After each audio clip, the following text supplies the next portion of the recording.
আসসালামু আলাইকুম সবাইকে। সবাই একটা কমেন্টে জানিয়ে দিবা ভাই আর ভয়েস ঠিক মতো শুনতে পাচ্ছ কিনা এবং স্ক্রিনে লেখা ঠিক মতো দেখতে পাচ্ছ কিনা। সবাই একটু কমেন্টে জানিয়ে দিবা ভাই আর ভয়েস ঠিক মতো শুনতে পাচ্ছ কিনা এবং স্ক্রিনে লেখা ঠিক মতো দেখতে পাচ্ছ কিনা। ঠিক আছে। আচ্ছা, বছরের শেষ দিন।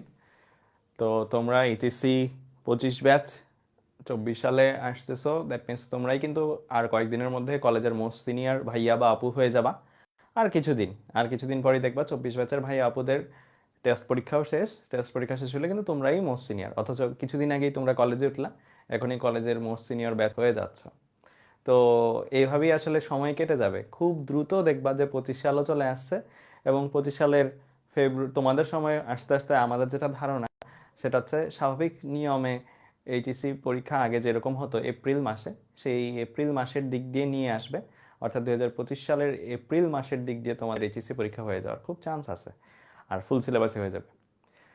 সো সময় খুব দ্রুত আগাবে। এই 2টা বছর 1.5 বছর যতটুকুই সময় আছে সেই সময়টাকে একটু বেশি করে কাজে লাগাও। সামনের সময়টা অনেক সুন্দর যাবে, তাহলে সামনের সময়টাতে অপরচুনিটি অনেক বেশি আনলকড হয়ে যাবে। ঠিক আছে। আমার সবচেয়ে বেশি এই ফিলিংসগুলো হয়তো হ্যাপি নিউ ইয়ার যখন হবে সেই টাইমটাতে, মানে আমি চেষ্টা করতাম যে এই টাইমটাতে ফিল করার যে আচ্ছা ঠিক আছে আগামী বছর এই টাইমটা যখন শেষ হবে তখন আমি কি করব। এখনও এই ফিলিংসগুলো আসে। তো তোমাদেরও যদি এরকমভাবে চিন্তা করো যে আচ্ছা ঠিক আছে 2024-এর শেষ সময়টাতে কোথায় থাকবো বা কিভাবে থাকবো বা কি অবস্থা হবে আমার, তো দেখবা 2024-এর এই শেষ সময়টার মধ্যেই যারা চান্স পাবার মতন তারা কিন্তু সেই পরিমাণের পড়াশোনা করে ফেলবে, এবং যারা পিছিয়ে পড়ার মতন তারা কিন্তু সেই পরিমাণেরই পিছিয়ে থাকবে। তো বলা যায় 2024-এর এই টাইমটার মধ্যেই বোঝা যাবে যে কে কীরকম করতে পারবে। হ্যাঁ, অবশ্যই রিকভার করার সুযোগ আছে, বাট ওইটা খুবই কমে আসবে। ফুল সিলেবাসে এই জিনিসগুলো আরও বেশি কমে আসে, শর্ট সিলেবাসে তাও রিকভার করা যায়, বাট ফুল সিলেবাসে এই জিনিসটা খুবই টাফ, কারণ অনেক বড় সিলেবাস তো। ঠিক আছে, তাহলে চলো শুরু করে দিই আমরা। ঠিক আছে।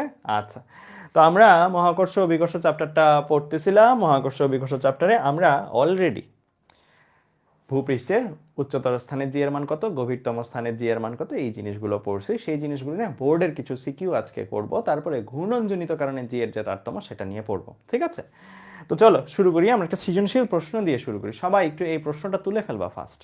সবাই একটু এই প্রশ্নটা তুলে ফেলবা, তোলা হলে ভাইয়াকে জানাবে। সবাই একটু প্রশ্নটা তোলা হলে ভাইয়াকে জানাবা, তুলে ফেলবা।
তোলা হয়েছে তোমাদের?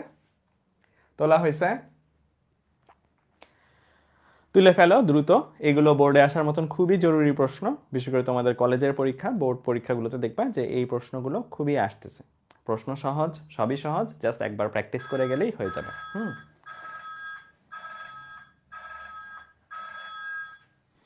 ঠিক আছে। ওকে ফাইন, দেখো এখানে কি বলছে। এখানে একটা পাহাড়ের চিত্র দেওয়া আছে। হ্যাঁ, পাহাড়ের চিত্র দিয়ে দুইটা অবস্থান বলা আছে। এই যে একটা অবস্থান, এটাকে বলতেছে এ অবস্থান, আর গভীরে একটা অবস্থান দেওয়া আছে বি অবস্থান। এই যে এই দাগটা দেখতে পাচ্ছ, যে এই দাগটা হচ্ছে ভূপৃষ্ঠ। ভূপৃষ্ঠ থেকে 5 কিলোমিটার উপরে, 5 কিলোমিটার গভীরে দুইটা স্থান যথাক্রমে এ ও বি। পৃথিবীর ব্যাসার্ধ দেওয়া আছে, ভূপৃষ্ঠে জি এর ভ্যালু দেওয়া আছে। ঠিক আছে। আচ্ছা, দিয়ে বলছে পাহাড়ের চূড়ায় অভিকর্ষ ত্বরণ কত, মানে এই যে পাহাড়ের চূড়া অর্থাৎ এই পজিশনটাতে জি এর ভ্যালু কত তোমার কাছে জানতে চাইছে। ঠিক আছে, এই পজিশনটাকে জিটাকে আমরা কি বলি, জি আপ বলি। তো জি আপ বের করতে হবে আর জি ডাউন বের করতে হবে, ঠিক আছে। এ পজিশনের জি যেহেতু, তো এটাকে জি এ বললাম ভাইয়া। বি পজিশনের জি যেহেতু, এটাকে জি বি বললাম, ঠিক আছে। মানে এ স্থানের জি আর বি স্থানের জি। যাই হোক, সো পাহাড়ের চূড়ায় অবিকর্ষ ত্বরণ আমরা এখন যেটা বের করব, এখন আমাদের টার্গেট হলো প্রথম প্রশ্নে জি এ বের করা। খুবই সহজ প্রশ্ন। উচ্চতর স্থানে জি এ বের করব। আচ্ছা, আমরা উচ্চতর স্থানের জন্য জি আপ বাই জি এর ফর্মুলা শিখছি না? শিখছি। কি ছিল? G up by G is equal to, অনেকগুলো ফর্মুলা শিখছি, তার মধ্যে একটা সেফ ফর্মুলা ছিল। আমি সবসময় ওইটাকেই পছন্দ করি। যদি রিটার্নের ব্যাপার হয় তাহলে সবসময় ওইটাই প্রায়োরিটি দিবা, ঠিক আছে। রিটার্নের ব্যাপার হলে অলওয়েজ এই যে কোন ফর্মুলাটা ছিল, R square divide by R plus H whole square, right? এরকম একটা ফর্মুলা ছিল, হ্যাঁ। এই ফর্মুলাটা ধরেই আমরা আগাবো। আচ্ছা, তাহলে আমরা জি এ বের করতে চাই, রাইট? জি এর ভ্যালু কত? জি মিনস ভূপৃষ্ঠের জি 9.8 দেওয়া আছে, না দেওয়া থাকলেও এটা মুখস্থ বসাইতাম। এটা কি R by R plus H whole square লেখা যায়? লেখা যায়। আর এর ভ্যালু কত? 6.4 × 10⁻6। আমি চাইলে এটাকে 6400 কিলোমিটার বলতে পারি। তুমি বলতে পারো ভাইয়া এসআই এককে করলেন না কেন? করতে পারো চাইলে, কোনো সমস্যা নেই। কিন্তু আমার যদি ওপরে নিচে একই রাশি থাকে, দুইটাকেই কিলোমিটার রাখি, কোনো সমস্যা আছে? কোনো সমস্যা নাই। অর্থাৎ ওপরে এটা 6400 আছে, 6400 থাকবে, নিচে আর 6400 প্লাস এইচ। এইচ মানে কতটুকু ভূপৃষ্ঠ থেকে উপরে আছে? ভূপৃষ্ঠ থেকে কতটুকু উপরে আছে? 5 কিলোমিটার, তাই না? উচ্চতা, এইচ এর পরিচয় কি ছিল? উচ্চতা। তো আমি এই জায়গায় 5 বসাই দিলাম। আমি ওপরেও কিলোমিটারে বসেছি, নিচেও কিলোমিটারে বসেছি, সো আমার কিন্তু ম্যাথে কোনো ইম্প্যাক্ট পড়বে না। কিলোমিটার কিলোমিটার কাটাকাটি চলে যাবে, মিটারে নিলেও। সো আমি এভাবে করতে পছন্দ করি। তো আমরা এখান থেকে জি এ বের করে ফেলতে পারবো, ইজিলি বের করে ফেলতে পারবো। জি এ চলে আসবে, দেখো কত আসে জি এ। জি এ কত আসে? 9.8 into 6400 divide by 6405 whole square, 9.78, 9.785 এত মিটার পার সেকেন্ড। এটা এসআই এককে আসবে, কারণ কি? কারণ তুমি এটা এসআই এককে বসাইছো, এটা এসআই এককে আসবে। এটা কিলোমিটারে বসাইছো, এটা কিলোমিটার বসাইছো, এটার প্রভাব কিন্তু এখানে আসবে না, কারণ এটা কিলোমিটার কিলোমিটার কাটাকাটি, ঠিক আছে। তাহলে এই হচ্ছে আমার ভূপৃষ্ঠ থেকে উচ্চতর স্থানের জি। শেষ, প্রথম প্রশ্ন ডান, ঠিক আছে। এরপরে আসি ঘ নাম্বার প্রশ্নটা। ঘ নাম্বার প্রশ্নটা এখানে লিখি, ঘ নাম্বার প্রশ্নটা এখানে করে ফেলি, ওকে। আচ্ছা, তো ঘ নাম্বার প্রশ্নতে কি বলছে? উদ্দীপকের এ আর বি স্থানের মধ্যে কোথায় একটা সরল দোলককে দুলালে অধিক ধীরে চলবে? অর্থাৎ আমি এ স্থানেও একটা সরল দোলক দুলাবো, দুলতে দিব, বি স্থানেও একটা সরল দোলককে দুলতে দিব, এ স্থানেও একটা সরল দোলককে দুলতে দিব, বি স্থানে ওই একই সরল দোলকটাকে নিয়ে দুলতে দিব। দুলতে দিয়ে কোথায় দোলনকাল বেশি আসবে সেটা, কোথায় দোলনকাল বেশি আসবে সেটা বের করতে হবে। কারণ কি বলছে? অধিক ধীরে চলে। ধীরে চলা মানে কি? একটা সরলদোলক ধীরে চলতেছে মানে কি? টাইম বেশি নিচ্ছে। কোনো কিছু ধীরে হওয়া মিন্স সময় বেশি নিচ্ছে। তো কোথায় দোলনকাল বেশি সেটা তোমার কাছে জানতে চাইছে, ঠিক আছে। আচ্ছা, দোলনকালের সূত্রটা কি ছিল? মনে করে দেখো, গত ক্লাসে পড়াইছিলাম, T equal to twice pi root over L by G. ছোটবেলায়ও পড়ছিল এই ফর্মুলাটা। আমাদের বাইর করতে হবে কোথাকার টি বেশি, কোথাকার টি বেশি। ধীরে চলে মিন্স, ধীরে চলে মিন্স টি বেশি কোথায়, ঠিক আছে, ওকে। আচ্ছা, দেখো আমরা জি এর মাধ্যমে এটা বের করি। এল নিয়ে কোনো কথা বলছে? কার্যকর দৈর্ঘ্য বলছে যে এ স্থানে সরল দৈর্ঘ্য যখন থাকবে তখন কার্যকর দৈর্ঘ্য একরকম, বি স্থানে যখন থাকবে কার্যকর দৈর্ঘ্য আরেক রকম, বলে নেই। মানে কার্যকর দৈর্ঘ্য কোনো চেঞ্জ হয় নাই। চেঞ্জ হয়েছে কি? এ স্থান আর বি স্থানের মধ্যে জি এর ভ্যালু। তো আমি যদি জিটাকে বের করতে পারি, তারপরে জি এর সাথে টি এর রিলেশনশিপ দেখে আমরা যেখানে জি বেশি, যেখানে জি বেশি হবে সেখানে টি কি হবে?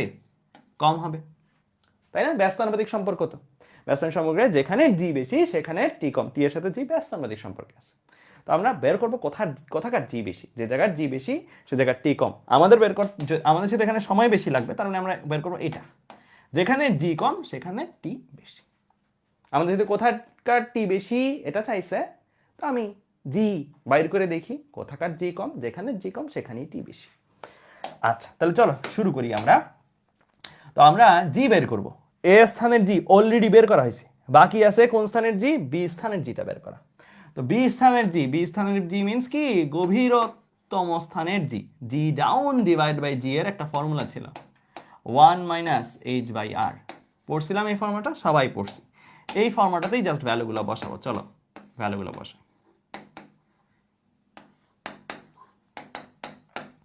এইচ এর ভ্যালু কিলোমিটারই রাখলাম, হ্যাঁ 5। আর এর ভ্যালু কত? 6400 কিলোমিটারই রাখলাম। ওপরে কিলোমিটার নিচে কিলোমিটার রাখলে কোনো সমস্যা নাই। হ্যাঁ, এখান থেকে তুমি জিবি মানে বি স্থানের জিটা বের করে ফেলতে পারবা, খুব সহজ। 1 মাইনাস কত? 5/6400। তাহলে আসে ইন্টু এটার সাথে দিবাও আবার 9.8 গুণ 9 ওপাশে যাবে না, ওপাশে যাবে। তাহলে কত আসে? 9.792 এই পর্যন্ত রাখলেই হবে। মাথায় রাখবা এই সকল জি এর ভ্যালুগুলো হিসাব করার সময় দশমিকের পর 1 ডিজিট না, 3 ডিজিট পর্যন্ত অ্যাটলিস্ট নেবা। 4 ডিজিট হয়েও নিতে পারো, বাট 3 ডিজিট পর্যন্ত। দশমিকের কয় ডিজিট নিছি দেখো, এখানে বলো বা এখানে বলো, 3 ডিজিট পর্যন্ত নিছি। ঠিক আছে, এটা কিসে কোন এককে আসবে? মিটার পার সেকেন্ড স্কোয়ার এককে। এটাও মিটার পার সেকেন্ড স্কোয়ার এককে, মিটার পার সেকেন্ড লিখছি। মিটার পার সেকেন্ড স্কোয়ার এককে আসবে, কারণ এসআই একক, তাই না? কারণ এইটা এসআই একক বসে, এটা এসআই একক আসবে। এখানে কিলোমিটার কিলোমিটার কাটাকাটি, ওটা নিয়ে কোনো প্যারা নাই। তাহলে বলো কোথাকার জি বেশি বা জি কম? জি এ আর জি বি এর মধ্যে দেখা যাচ্ছে এ স্থানের জি কম, বি স্থানের জি থেকে এ স্থানের জি কম। এটা 9.792, এটা 9.785। ঠিক আছে, এ স্থানেরটা কম। এই সম্পর্ক তোমাকে কি বলে? যেখানের জি কম সেখানে টি বেশি। ব্যস্তানুপাতিক সম্পর্ক তো, তাই না? তাহলে তুমি টি এর রিলেশনশিপটা কি দিবা? এ স্থানের দোলনকাল আর বি স্থানের দোলনকাল, যেখানের জি কম সেখানে টি বেশি। তাহলে এ স্থানের জি কম, তাহলে এ স্থানের টি বেশি হবে। ঠিক আছে, যেখানের জি কম সেখানে টি বেশি, ব্যস্তানুপাতিক সম্পর্ক। ক্লিয়ার? তাহলে তোমার ফাইনাল লাইনটা কি হবে? কোথায় সরলরেখাটা অধিক ধীরে চলবে? এ স্থানে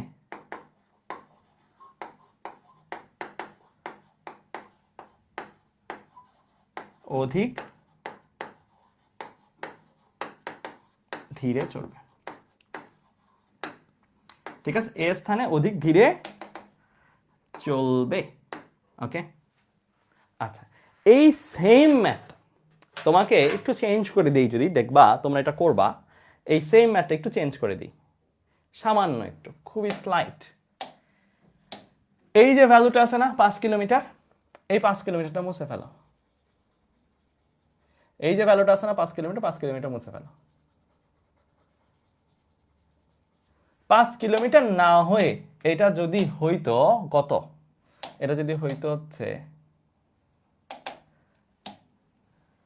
6300 কিলোমিটার। লিখো আমার সাথে সাথে, 6300 কিলোমিটার।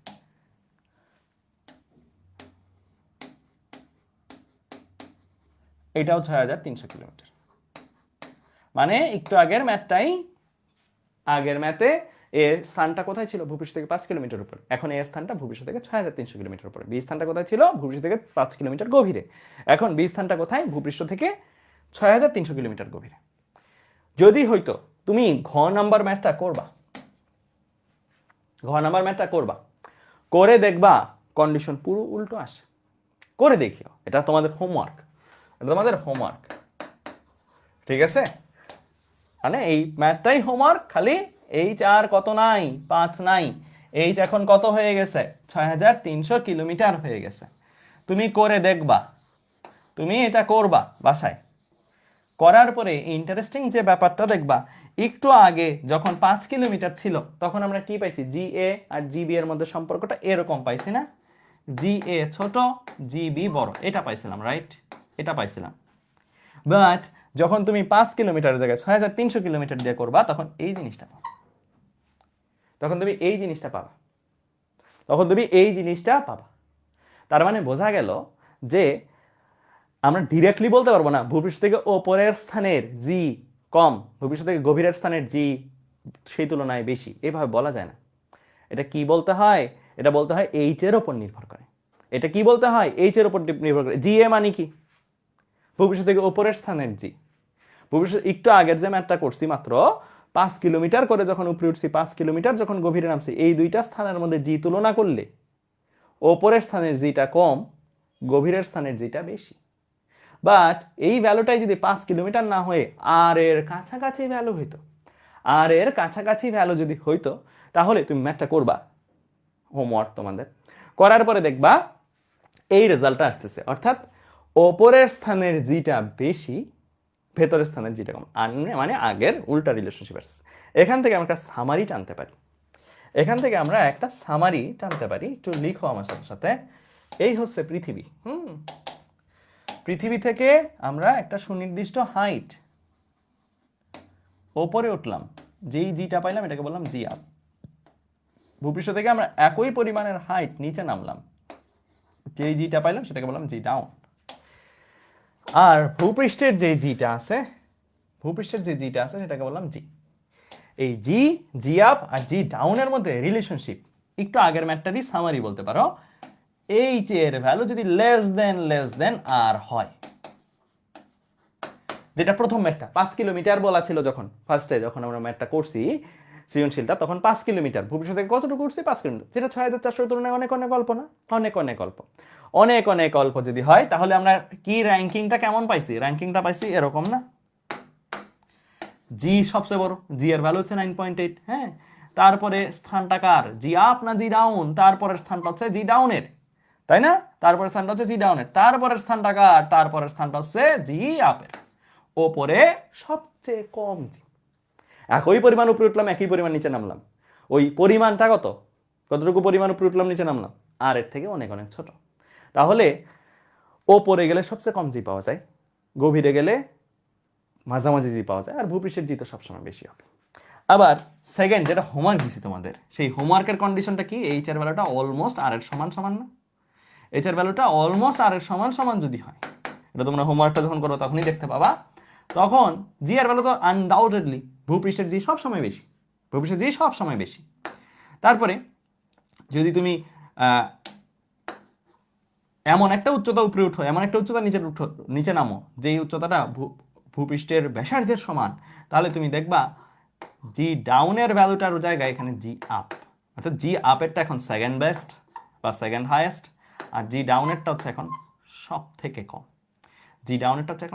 কম। এগুলো তোমাদের এমসিকিউতে আসতে পারে, এগুলো তোমাদের ডিরেক্ট এমসিকিউর প্রশ্ন হতে পারে। লিখে রাখো, লিখা হলে বলিও। বুঝছো? ক্লিয়ার? লিখা হলে বলবা। আচ্ছা, টি বের করতে হবে না? না, আমি জি এর রিলেশনশিপ দেখছি। জি এর রিলেশনশিপ থেকে টি এর রিলেশনশিপ দাঁড় করাইতে পারবে না? জি এর রিলেশনশিপ যদি জানো, টি এর রিলেশনশিপ দাঁড় করাইতে পারবা কিনা বলো? দাঁড় করানো যাবে? টি আর জি এর সম্পর্ক কিরকম? ব্যস্তানুপাতিক সম্পর্ক মানে কি? উল্টা। যদি টি এর রিলেশনশিপ তোমাকে দাঁড় করাইতে বলতো ইনকেস স্যাররা, তো তুমি কি করতা? তুমি সেম জিনিসটা লিখবা, ভূপৃষ্ঠে যে দোলনকাল পাবো, ভূপৃষ্ঠের থেকে একটা সুনির্দিষ্ট পরিমাণ গভীরে যে দোলনকাল পাবো, ভূপৃষ্ঠ থেকে একটা সুনির্দিষ্ট পরিমাণ ওপরে যে দোলনকাল পাবো, এখানে আর ওটা যদি গ্রেটার দ্যান সাইন হয়, এটা হবে less than sine. That's it. কারণ জি এর সাথে টি কি সম্পর্কিত? ব্যস্তানুপাতিক সম্পর্ক হলে সাইনটা কি হয়ে যায়? উল্টায় যায়। একইভাবে এটার জন্য তোমাকে যদি বলতাম দোলনকালের রিলেশনশিপ দাঁড় করাও, তাহলে কি করতা? টি আপ টি ডাউন, জাস্ট লিখলাম যেভাবে আছে এখানে সেভাবে লিখলাম। এখানে সাইনটা গ্রেটার দেন, এখানে সাইনটা হবে লেস দেন। ঠিক আছে? বুঝতে পারছো? বোঝা গেছে? সবাই লিখা হলে বলিও। আচ্ছা, এই অধ্যায়ে গুগল ড্রাইভ লিঙ্ক দেন নাই তো? আচ্ছা, দিই নেই, দেওয়ার কথা তো। পোস্টটা কি ডিলিট হয়ে গেছে?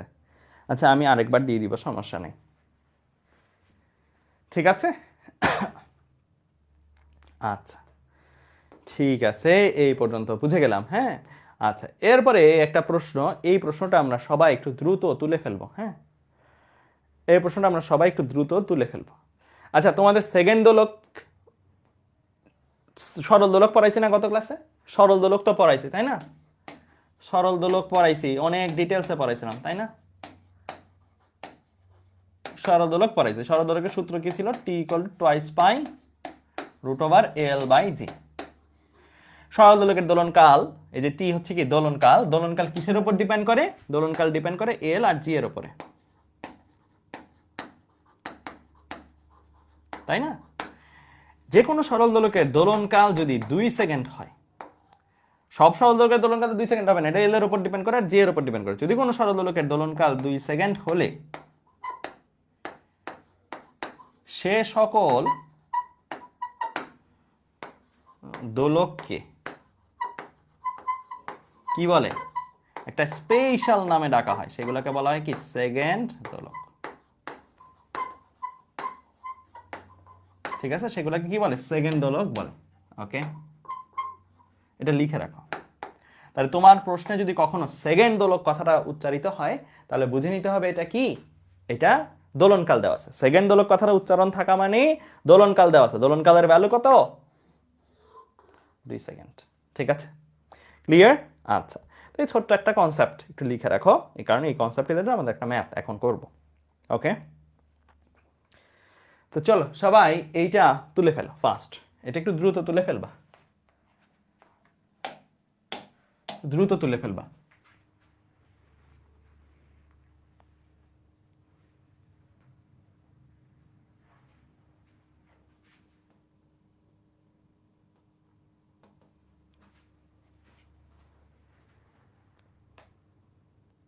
আর থার্ড দোলক, আচ্ছা এই সেকেন্ড মানে ওই সেকেন্ড না, ফার্স্ট সেকেন্ডের সেকেন্ড না, এই সেকেন্ড মানে সেকেন্ড, ঘড়ির কাঁটার সেকেন্ড আছে না, ঘড়ির কাঁটার সেকেন্ড, সেই সেকেন্ড হচ্ছে এই সেকেন্ড। ঠিক আছে, এটা মানে ফার্স্ট সেকেন্ডের সেকেন্ড না, বুঝছো? সেকেন্ড দোলককে কেন সেকেন্ড দোলক বলে কেউ জানো? সেকেন্ড দোলককে কেন সেকেন্ড দোলক বলে? ওর দোলনকাল তো 2 সেকেন্ড, ওর দোলনকাল তো 1 সেকেন্ড না, তাহলে ওকে কেন সেকেন্ড দোলক বলে?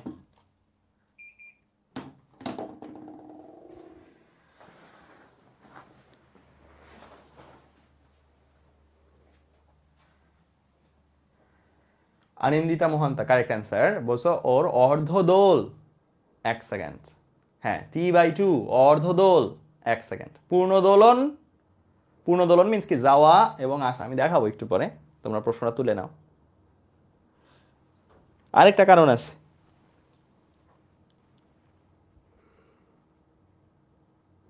থার্ড দোলক হলে, থার্ড দোলক বলতে তো কিছু নাই, সেকেন্ড দোলকই তো সেকেন্ড না, মানে সেকেন্ড ফার্স্ট সেকেন্ডের সেকেন্ড না, তাহলে তৃতীয় দোলক বা থার্ড দোলক ওই কথাগুলো ওইভাবে তো র্যাঙ্কিং করা হয় নাই, যে প্রথম দ্বিতীয় তৃতীয় ওভাবে র্যাঙ্কিং করে নাই। সেকেন্ড দোলক এই নামটা আসছে সেকেন্ড, ঘড়ির কাঁটার যে সেকেন্ড কথাটা সেখান থেকে। ঠিক আছে,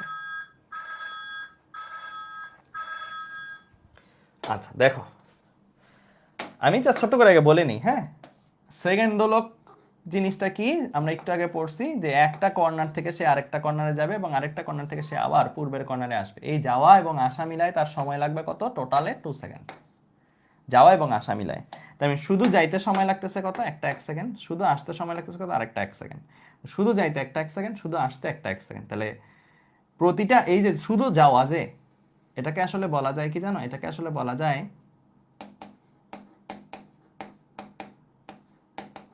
অর্ধদোল। এটাকে কি বলা যায় জানো? এটাকে অর্ধদোল। মানে একটা অর্ধদোলের সময় লাগে কত? সেকেন্ড দোলকের 1 সেকেন্ড করে, তাই এর নাম সেকেন্ড দোলক। প্রতিটি অর্ধদোলের সময় 1 সেকেন্ড, তাই নাম সেকেন্ড দোলক। কারণ কি এটা অর্ধদোলটাকে এত প্রায়োরিটি দেওয়ার কারণ কি? কারণ হচ্ছে এটা স্টপ ওয়াচের মতন কাজ করে। স্টপ ওয়াচ কি করে? ঘড়ির স্টপ ওয়াচ, ঘড়ির স্টপ ওয়াচ কি? একটা চালু করে দিলাম, কত সেকেন্ড অতিবাহিত হয়েছে সেটা তোমাকে বলে দেয় না? কত সময় অতিবাহিত হয়েছে, সেকেন্ড দোলকও তাই করে। সেকেন্ড দোলকও স্টপ ওয়াচ। তুমি একটা সেকেন্ড দোলক ধরো এখান থেকে চালু করে দিলা, মানে টান দিয়ে ছেড়ে দিলা, সে সারা জীবন এরকম দুলতে থাকবে, কারণ তুমি বায়ু শূন্য স্থানে করলে সে কিন্তু থামবে না কখনো, সারা জীবন দুলতে থাকবে। সে সারা জীবন দুলতেছে। তো কয়টা অর্ধদোল দিছে এটা যদি কেউ গনে, 1 2 3 4 এরকম করে গনে, তাহলে যতগুলো অর্ধদোল দেওয়া হয়েছে তত সেকেন্ড পার হয়েছে। যতগুলো ধরো সাপোজ 100টা অর্ধদোল দিছে, তার মানে কত সময় অতিবাহিত হয়েছে? 100 সেকেন্ড অতিবাহিত হয়েছে। 120টা অর্ধদোল দিছে, তার মানে কত সেকেন্ড অতিবাহিত হয়েছে? 120 সেকেন্ড অতিবাহিত হয়েছে। অর্থাৎ সেকেন্ড দোলক দিয়ে আমরা স্টপ ওয়াচের মতন সময় গণনা করতে পারি। ঠিক আছে, সময় গণনা করতে পারি, দ্যাটস ওয়াই আলটিমেটলি সেকেন্ড দোলকটাকে একটু স্পেশাল প্রায়োরিটি দেওয়া হয়, কারণ এটা সময় গণনায় ব্যবহৃত হতে পারে। তোমরা ঘড়ির মধ্যে দেখবা পেন্ডুলাম, ঘড়ির নিচে পেন্ডুলাম ইয়ে করা থাকে। ঠিক আছে, আচ্ছা তো চলো প্রশ্নটা পড়ি। কি বলছে? চিত্রে একটা সেকেন্ড দোলক দেখানো আছে, এই যে কথাটা, এই কথাটার মধ্যেই লুকানো আছে টি ইকুয়াল টু কত? 2 সেকেন্ড, যা ভূপৃষ্ঠে সঠিক সময় দেয়। এটা পৃথিবীতে সেকেন্ড দোলক। হ্যাঁ, টি ই বললাম, পৃথিবীতে তার দোলনকাল 2 সেকেন্ড, কারণ পৃথিবীতে সে সেকেন্ড দোলক। ও এ দেওয়া আছে, ও এ মিন্স কি? যে এখান থেকে এ পর্যন্ত ডিস্টেন্স, যেটাকে বলা যায় এল, কার্যকর দৈর্ঘ্য দেওয়া আছে। হ্যাঁ, কার্যকর দৈর্ঘ্য দেওয়া আছে 2 মিটার। ঠিক আছে, বিএন, বিএন মিন্স এখান থেকে কতটুকু দূরে সে আছে, অর্থাৎ বিস্তার বলা যায়। হচ্ছে বিস্তার, বিস্তার দেওয়া আছে 0.5 মিটার। দিয়ে বলছে বি দোলকটার সর্বোচ্চ অবস্থান ফাইন। ববের ভর দেওয়া আছে 5 গ্রাম। দোলকটিকে চাঁদে নিয়ে যাওয়া হলো, পৃথিবীর ভর ও ব্যাসার্ধ, চাঁদের ভর ও ব্যাসার্ধের যথাক্রমে 81 গুণ ও 4 গুণ। মানে কি দেওয়া, পৃথিবীর ভর চাঁদের ভরের 81 গুণ, ঠিক আছে, পৃথিবীর ভর ইজ ইকুয়াল টু চাঁদের ভর ইন্টু 81। পৃথিবীর ব্যাসার্ধ চাঁদের ব্যাসার্ধের কত গুণ, 4 গুণ। চাঁদের ব্যাসার্ধ যদি রেডিয়াস অফ মুন হয় ইন্টু 4, তাহলে পৃথিবীর ভর চাঁদের ভরের 81 গুণ, পৃথিবীর ব্যাসার্ধ চাঁদের ব্যাসার্ধের 4 গুণ। এই দুইটা ডাটা দেওয়া আছে। পৃথিবীতে জি এর ভ্যালু দেওয়া আছে, জিই দিয়ে বলছে চাঁদে দোলকটার দোলনকাল কত হবে। দ্যাট মিনস তোমার কাছে জানতে চাইছে কি জানো, তোমার কাছে জানতে চাইছে টিএম কত, মানে টাইম পিরিয়ডটা মুনে গেলে কত হবে, ঠিক আছে। আচ্ছা, তো এই ম্যাথটা যখন আমরা করতে যাব, আমরা রেশিও ধরে ধরে করলেই কাজ হয়ে যাবে। তো আমরা ফার্স্ট অফ অল টি এর সম্পর্কতে যাই। হ্যাঁ, টি এর সম্পর্ক, টি ইজ ইকুয়াল টু কত, twice pi root over L by g, right. এটাকে রেশিও করা যাবে না, এটাকে কি রেশিও করতে পারবো আমরা, এটাকে অনুপাত ফরম্যাটে লিখতে পারবো, অবশ্যই পারবো। কি লিখবো, টি বাই টি, চলকগুলো লিখবো কেবল, কেমন, টুয়াইস পাইকে লিখবো, টুয়াইস পাই কি চলক না, twice pi by twice pi কাঁচা। এল কি লিখবো, এই ম্যাথে কি এমন বলছে পৃথিবীতে কার্যকর দৈর্ঘ্য একরকম, চাঁদে কার্যকর দৈর্ঘ্য চেঞ্জ করছি সুতার দৈর্ঘ্য, না, তার মানে এলও চেঞ্জ হবে না। পৃথিবী এবং চাঁদের মধ্যে এল ধ্রুবকই আছে, চেঞ্জ হবে কি জি, তাহলে আমি শুধু চলক হিসেবে জিটাকেই লিখবো। যেগুলো চলক না, যেগুলো পৃথিবী এবং চাঁদ উভয় জায়গায় একই মান দিবে, সেগুলোকে আর লিখলাম না, শুধু চলকগুলা লিখলাম, যেগুলো চাঁদ আর পৃথিবীতে ভিন্ন ভিন্ন মান দিবে, ঠিক আছে। তাহলে আমরা এখন সমানুপাতিক সম্পর্কে আছে না ব্যস্তানুপাতিক সম্পর্কে আছে সেটা দেখি। এখানে যদি এম লিখে কেউ মুন, এটার কোনাকুনি এখানে এম লিখবে, কারণ কি, কারণ দেখো টি এর সাথে জি কি সম্পর্কে সম্পর্কিত, টি এর সাথে জি ব্যস্তানুপাতিক। আমরা বলছি ব্যস্তানুপাতিক সম্পর্ক যদি হয় তাহলে কোনাকুনি লিখতে হয়। এখানে যদি কেউ আর্থ লিখে, এখানে সে আর্থ লিখবে, কারণ টি এর সাথে জি ব্যস্তানুপাতিক সম্পর্ক, ব্যস্তানুপাতিক সম্পর্ক হলে কোনাকুনি লিখতে হয়, আর্থের কোনাকুনি আর্থ, মুনের কোনাকুনি মুন। তো তুমি যদি কোনোভাবে জিই বাই জিএম জেনে যেতে পারো, টিই তো তোমার জানাই আছে, 2 সেকেন্ড তুমি টিএম পেয়ে যাবে। তোমার এই ম্যাথে টার্গেট কাকে বের করা, টিএম কে বের করা। তাই জিই বাই জিএম বের করার মিশনে নামতে হবে এখন। তাই জিই বাই জিএম এর মিশন বের করার মিশনে চলো নামি। আমরা জি এর সূত্রও তো জানি, জানি না, কোন সূত্র নিব, ভর আর ব্যাসার্ধ সহ সূত্র নেব। কারণ কি, কারণ আমার এখানে ভর আর ব্যাসার্ধের রিলেশনশিপ দেওয়া আছে। এটা থেকেও আমরা অনুপাত দাঁড় করাতে পারবো কি, এটা থেকেও আমরা অনুপাত দাঁড় করাতে পারবো। অনুপাত কিভাবে দাঁড় করায়, G by G is equal to capital G, চাঁদে আর পৃথিবীতে কি ক্যাপিটাল জি আলাদা, একই, তো এটা ধ্রুবক, এটা লিখবো না। ক্যাপিটাল এম, এটা কি ধ্রুবক চাঁদের জন্য যা পৃথিবীর জন্য কি তা না, এটা ধ্রুবক না, চাঁদ আর পৃথিবীর ভর আলাদা, তো এটা লিখবো। ব্যাসার্ধ, চাঁদ আর পৃথিবীর ব্যাসার্ধ আলাদা, সেটাও লিখবো, স্কোয়ার ছিল স্কোয়ার দিয়ে দিব, ঠিক আছে। আচ্ছা, এখন আসো সমানুপাতিক না ব্যস্তানুপাতিক এটা দেখবা। এখানে যদি তুমি ই দাও, হ্যাঁ, জি এর সাথে এম কি সম্পর্কে সম্পর্কিত, সমানুপাতিক, তাহলে এটার বরাবর আসবে, ই এর বরাবর ই আসবে, কারণ সমানুপাতিক সম্পর্ক যদি হয় তাহলে বরাবর হয়।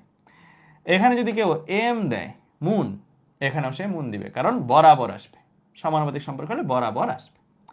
জি এর সাথে আর কি সম্পর্কে সম্পর্কিত, ব্যস্তানুপাতিক, তাহলে এখানে যদি কেউ ই দেয় এটার কোনাকুনি এখানে ই দিবে, এখানে যদি কেউ এম দেয় এটার কোনাকুনি এখানে এম দিবে, ঠিক আছে।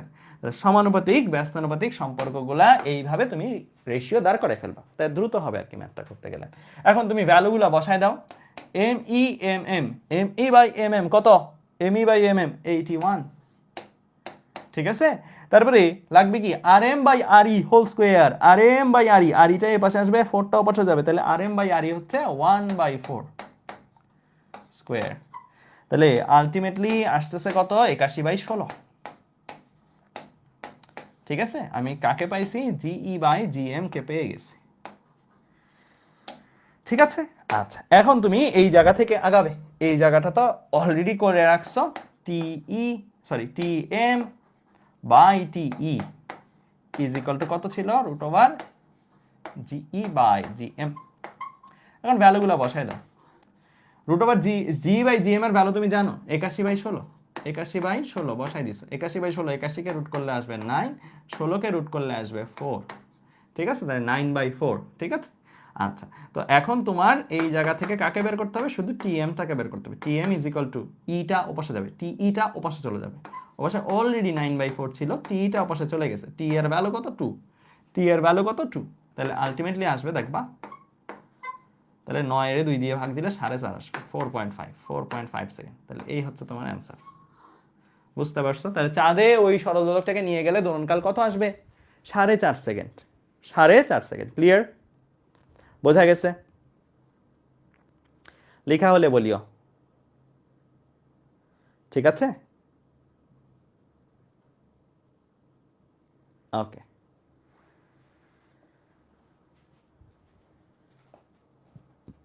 আচ্ছা, আমরা সেকেন্ড দোলক পড়ছি না? সেকেন্ড দোলক পড়ছি, হ্যাঁ।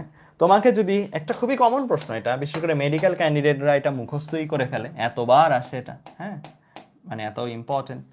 সেকেন্ড দোলকের কার্যকর দৈর্ঘ্য কত?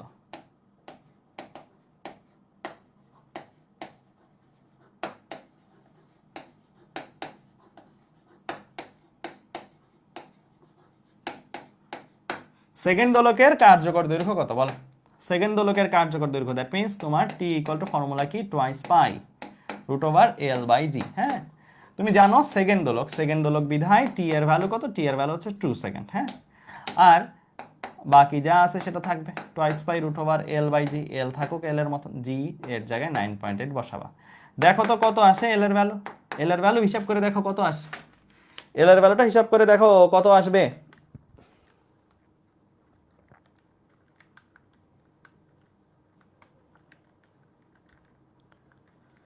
0.9929, 0.9929 এত মিটার। তাহলে এই হচ্ছে আমার সেকেন্ড দোলকের কার্যকর দৈর্ঘ্য। এটা কোথাকার সেকেন্ড দোলক? ভূপৃষ্ঠের সেকেন্ড দোলক। এটা কোথাকার সেকেন্ড দোলক ভাইয়া? ভূপৃষ্ঠের সেকেন্ড দোলক। চাঁদের সেকেন্ড দোলক কিন্তু আরেক জিনিস, ভূপৃষ্ঠের সেকেন্ড দোলক কিন্তু আরেক জিনিস। ভূপৃষ্ঠের সেকেন্ড দোলক বিধায় জি এর জায়গায় 9.8 বসাইছি। ঠিক আছে? ক্লিয়ার? বোঝা গেছে? আচ্ছা, ঠিক আছে। আচ্ছা, এবার আমরা আসবো একটা কনসেপ্টে, সেটা হচ্ছে জি এর ভ্যালু তো আমরা চেঞ্জ হইতে দেখলাম। কোথায় কোথায় চেঞ্জ হতে দেখছি আমরা? ভূপৃষ্ঠ থেকে উপরে গেল, ভূপৃষ্ঠের গভীরে আসলো। এখন আমরা দেখব ভূপৃষ্ঠের মধ্যেও জি এর ভ্যালু চেঞ্জ হওয়ার যে বিষয়টা, সেটা পড়ব। ভূপৃষ্ঠের মধ্যেও যে জি চেঞ্জ হয় সেটা পড়ব। হ্যাঁ, এই হচ্ছে পৃথিবী। ঠিক আছে, এই হচ্ছে, এখানে রাখি, এই হচ্ছে পৃথিবী। হ্যাঁ, আমরা জানি পৃথিবীর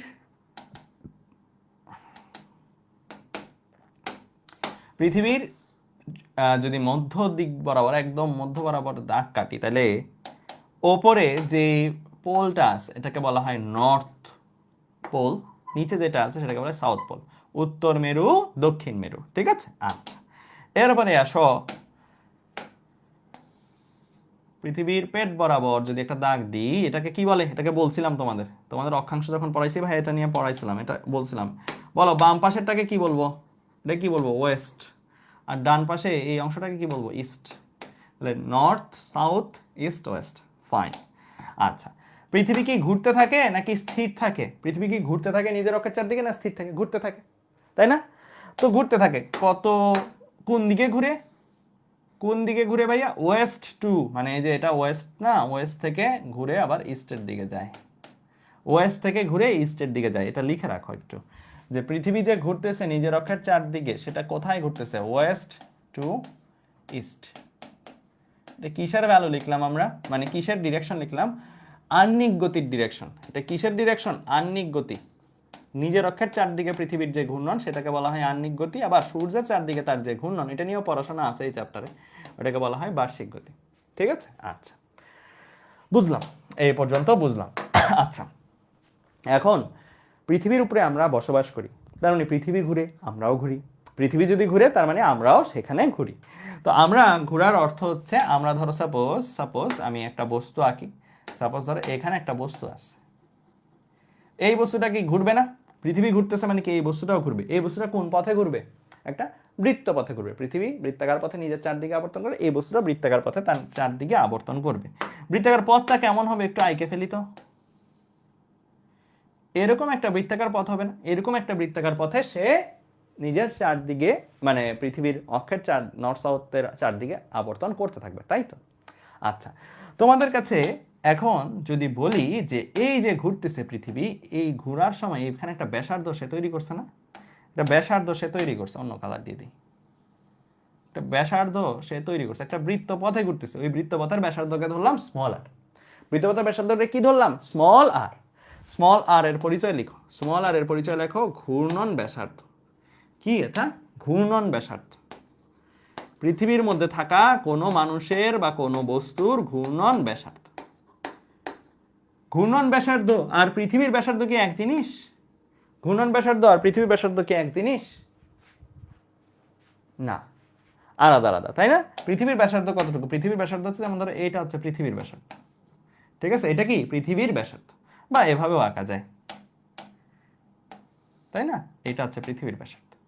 বলতো এই ঘূর্ণন ব্যাসার্ধ স্মল আর আর পৃথিবীর ব্যাসার্ধ ক্যাপিটাল আর দুইটা এক না। এক একটা জায়গায় স্মল আর এর ভ্যালু এক এক রকম, বাট ক্যাপিটাল আর এর ভ্যালু এক একটা জায়গায় এক এক রকম। ক্যাপিটাল আর কিন্তু সবসময়ই ক্যাপিটাল আর, এইখানে এটার ভ্যালু যা, এখানে এটার ভ্যালু তা, এখানে এটার ভ্যালু তা, এখানেও এটার ভ্যালু তা, মানে সবসময় এটা ক্যাপিটাল আরই, ঠিক আছে? বাট স্মল আর কিন্তু এখানে একরকম, এই জায়গায় যদি কেউ ঘুরে, এই জায়গায় ঘুরলে তার ক্যাপিটাল আর দেখবে একটু, স্মল আর দেখবে একটু বড়, তখন তার স্মল আর কতটুকু হবে? তখন তার স্মল আর হবে এতটুকু। আগেরটা হচ্ছে বড় না? আগেরটা হচ্ছে বড়। আবার এখানে যদি কেউ ঘুরে, তাহলে তার স্মল আর আরো ছোট হয়ে যাবে, আরো ছোট। একদম মেরুবিন্দুতে যদি কেউ থাকে, তাহলে তার স্মল আর কি? স্মল আর একদম জিরো না? ধরো মেরুবিন্দু একদম নর্থের পোলটা বরাবর আছে, তাহলে তখন তার ঘূর্ণনটা কিরকম? তার ঘূর্ণনটা এরকম, নিজের অক্ষের মানে নিজের চারপাশে ঘুরছে। কোনো ব্যাসার্ধ আছে তার? ঘূর্ণন ব্যাসার্ধ নাই। ঘূর্ণন ব্যাসার্ধ থাকতো যদি এইভাবে ঘুরতো। তাহলে বোঝা যাচ্ছে স্মল আর এর ভ্যালুটা চেঞ্জ হয়, তার পজিশন ওয়াইজ চেঞ্জ হয়, এক এক পজিশন এক এক রকম। আমাদের এখন টার্গেট কি জানো? আমাদের এখন টার্গেট হচ্ছে স্মল আর ক্যাপিটাল আর এর মধ্যে একটা রিলেশনশিপ দাঁড় করানো। স্মল আর ক্যাপিটাল আর এর মধ্যে একটা রিলেশনশিপ দাঁড় করানো আমাদের টার্গেট। তো চলো আমরা স্মল আর ক্যাপিটাল আর এর মধ্যে একটা রিলেশনশিপ দাঁড় করাই। এই যে এখানে যদি কেউ থাকে, তার ঘূর্ণন ব্যাসার্ধ এই স্মল আরটা। এইখানে যদি কেউ থাকে, তার ঘূর্ণন ব্যাসার্ধ কি এই স্মল আরটা। সে এইভাবে ঘুরতেছে, এইভাবে সে ঘুরতেছে, ঠিক আছে? এই পজিশনটাকে কি একটা ল্যামডা, বা পজিশনটাকে আমরা কি একটা ল্যামডা বা অক্ষাংশ দ্বারা লোকেট করতে পারি না? এই পজিশনটা যে কেউ থাকুক না কেন, তার একটা কি আছে? তার একটা ল্যামডা বলতে একটা কোণ আছে। এই কোণটাকে কি বলে বলো? এই কোণটাকে কি বলে? এই কোণটাকে বলে অক্ষাংশ, তাই না? এই কোণটাকে কি বলে? এটাকে বলে অক্ষাংশ। তোমরা সবাই পড়ছো। অক্ষাংশ কি ছিল? অক্ষাংশ জিনিসটা ছিল নর্থ ইস্ট ওয়েস্টের সাথে কোনো পজিশন যত অ্যাঙ্গেল করে থাকবে, ইস্ট ওয়েস্টের সাথে কোনো পজিশন যত অ্যাঙ্গেল করে থাকবে, এটা হচ্ছে ল্যামডা। দেখো তো এই ল্যামডা এর সাথে স্মল আর এবং ক্যাপিটাল আর একটা রিলেশনশিপ দাঁড় করানো যায় কিনা? এইটা যদি ল্যামডা হয়, এই কোণটা যদি ল্যামডা হয়, এই কোণটা কত বলো তো? এই কোণটা কত হবে বলো? এইটা যদি ল্যামডা হয়, হ্যাঁ, এই কোণটা কত হবে? ল্যামডাই হবে না। কিভাবে বললেন ভাই এটা? তুমি নিজে একটু তাকাও, তাহলেই বুঝতে পারবে। এই বাহু আর এই বাহু, স্মল আর এবং ক্যাপিটাল আর, এই দুইটা বাহু কি পরস্পরের সমানুপাতিক, সরি সমান্তরাল, পরস্পরের সমান্তরাল। দুইটা সমান্তরাল বাহু, তাদেরকে ছেদ করছে কে? তাদেরকে ছেদ করছে এই বাহুটা, এটা ছেদক। তাহলে আমরা কি বলতে পারি? যে দুই সমান্তরাল বাহুকে, এই বাহুটা যেহেতু ছেদক, তাহলে এই কোণ আর এই কোণ পরস্পরের কি কোণ? একান্তর কোণ। একান্তর কোণ বলা যায়, বলা যায়। তাহলে এইটা গেল স্মল আর, এইটা গেল ল্যামডা। আর এই যে লাইনটা আমি টানছি এখানে, এই যে এই লাইনটা, এই লাইনটা কি বেসিক্যালি ক্যাপিটাল আর না? এই লাইনটা নিজে কি ক্যাপিটাল আর কি না? Capital R. কেন্দ্র থেকে ভূপৃষ্ঠ পর্যন্ত, যে কোনো ভূপৃষ্ঠ পর্যন্ত অঙ্কিত রেখাই হচ্ছে কি ব্যাসার্ধ হিসেবে কাজ করে। তাহলে দেখো তো একটা এই রকম জিনিস, আমি শুধু এতটুকু পার্টটাকে একটু সেপারেট করে আঁকতে চাচ্ছি, শুধু এতটুকু পার্টটা, শুধু এতটুকু পার্টটাকে একটু সেপারেট করে আঁকি, ঠিক আছে? শুধু এতটুকু পার্টটা। তাহলে এখানে একটা দাগ, এইখানে একটা দাগ যেটা স্মল আর, এবং এইখানে একটা দাগ যেটা ক্যাপিটাল আর, আর এখানে একটা কোণ যেটা কি ল্যামডা। তাহলে দেখো তো তাদের মধ্যে রিলেশনশিপটা কেমন হবে? তাদের মধ্যে রিলেশনশিপটা কেমন হবে? রিলেশনশিপটা এরকম না?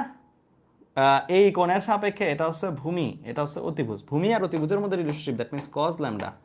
Cause lambda is equal to কি? ভূমি বাই অতিভুজ। ভূমি হচ্ছে স্মল আর, আর অতিভুজ হচ্ছে ক্যাপিটাল আর। এখান থেকে আমরা একটা সূত্র মতন চিন্তা করতে পারি, small r is equal to capital R cos lambda, বলা যায়? এইরকম একটা সূত্র বলা যায়, বলা যায়। এই সূত্রটা আমাদের কি বের করে দিবে? এই সূত্রটা আমাদের যে কোনো অবস্থানে যেই ঘুরতেছে না কেন আহ্নিক গতির কারণে, সেই ঘূর্ণন ব্যাসার্ধ আর পৃথিবীর ব্যাসার্ধের মধ্যে সম্পর্ক, ঘূর্ণন ব্যাসার্ধ আর পৃথিবীর ব্যাসার্ধের মধ্যে সম্পর্ক স্থাপন করে দিবে। Fine, clear? এ পর্যন্ত ক্লিয়ার? আচ্ছা, যেখানে ল্যামডার পরিচয় কি অক্ষাংশ, আর এর পরিচয় কি ব্যাসার্ধ, লিখে রাখো।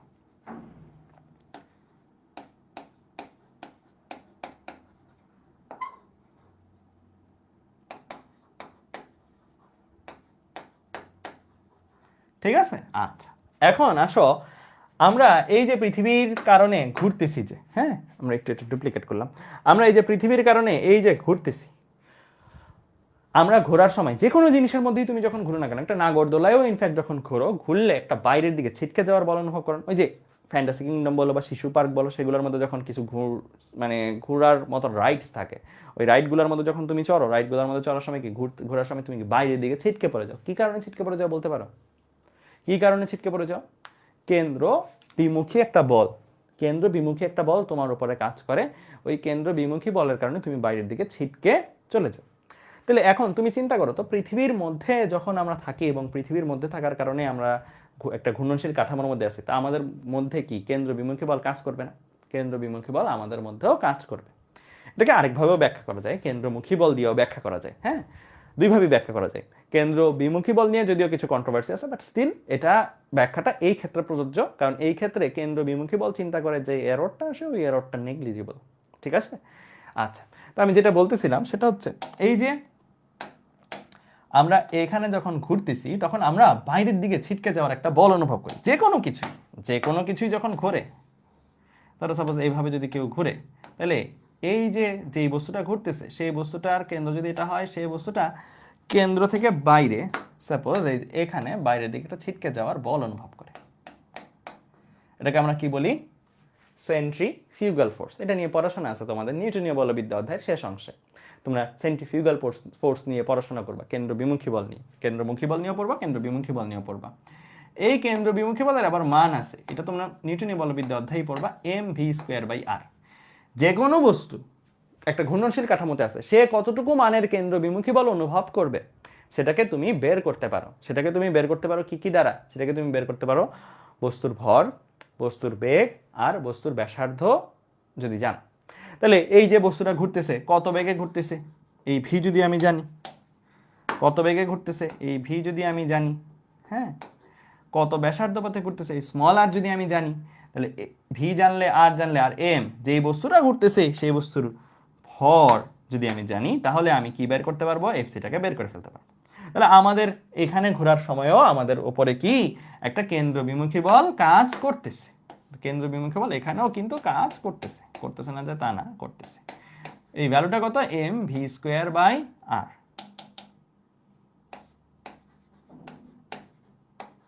ঠিক আছে? আচ্ছা, আবার তোমাদেরকে আমি গতিবিদ্যা অধ্যায় এইরকম একটা সূত্র শিখেছিলাম না, ভি ইকুয়াল টু ওমেগা, শিখেছিলাম, মনে আছে? ভি হচ্ছে রৈখিক বেগ, ওমেগা হচ্ছে কি কৌণিক বেগ। তাহলে এই যে mv²/r, এখানে এম এর মতন থাকবে, ভি এর জায়গায় থাকবে omega R square divide by R লেখা যায়, অর্থাৎ এই সূত্রটা দ্বারা এরকম এম ওমেগা² আর এইরকম লেখা যায়। ঠিক আছে? যেখানে এম হচ্ছে ভর, ওমেগা হচ্ছে কৌণিক বেগ, আর আর হচ্ছে ব্যাসার্ধ। মানে সহজ কথায় আমি কেন্দ্র বিমুখী বলটা কি রৈখিক বেগ দিয়ে না প্রকাশ করে কৌণিক বেগ দিয়ে প্রকাশ করলাম, ভি কে রিপ্লেস করে দিলাম কি দ্বারা? ওমেগা ইন্টু আর দ্বারা, যেটা আমরা গতিবিদ্যা অধ্যায়ে অলরেডি পড়ে আসছি। কারণ কি, ভি দিয়ে করলে কি সমস্যা হইতো? ভি দিয়ে করলে একটা ছোট্ট সমস্যা, সেটা হচ্ছে পৃথিবীর মধ্যে আমরা যখন ঘুরি, কেউ যদি এই পজিশনে থেকে ঘুরে, তখন তার যেই পরিমাণের রৈখিক বেগ, এই পজিশনে থেকে ঘুরলে তার রৈখিক বেগ আবার আরেকটা, এই পজিশনে থেকে ঘুরলে তার রৈখিক বেগ আবার আরেকটা, এক এক পজিশনে রৈখিক বেগ এক একটা। বাট কৌণিক বেগ একটা যে কোনো ঘূর্ণনশীল বস্তুর যে কোনো পয়েন্টে কৌণিক বেগের মান সেম। একটা বস্তু ঘূর্ণনশীল, তার যে কোনো বিন্দুতে কৌণিক বেগের মান কি সেম। কৌণিক বেগ যেহেতু ধ্রুবক একটা ঘূর্ণনশীল বস্তুর জন্য, যদি তুমি তার কৌণিক বেগ চেঞ্জ না, মানে ঘূর্ণনের পরিমাণ, পৃথিবী তো আর লাটিমের মতন বা বি ব্লেডের মতন কেউ বেগ চেঞ্জ করে দিচ্ছে না বা ঘুরাই দিয়ে যাচ্ছে না, আলাদাভাবে আরেকটু ফোর্স দিয়ে দিচ্ছে না। ঠিক আছে? তো সেই কারণে এই ওমেগাটা কিন্তু পৃথিবীর জন্য ফিক্সড। অ্যান্ড ওমেগার ভ্যালুটা কত তোমরা বেরও করতে পারবা। পৃথিবীর মধ্যে থাকা আমি, তুমি, যে কোনো বস্তু, যে কোনো দালান কোঠা, সকল কিছুর ওমেগা একই। এন্ড ওই ওমেগাটা কত সেটা তুমি বের করতে পারবো। ওমেগাটা কিভাবে বের করে ভাইয়া? পৃথিবীর ওমেগা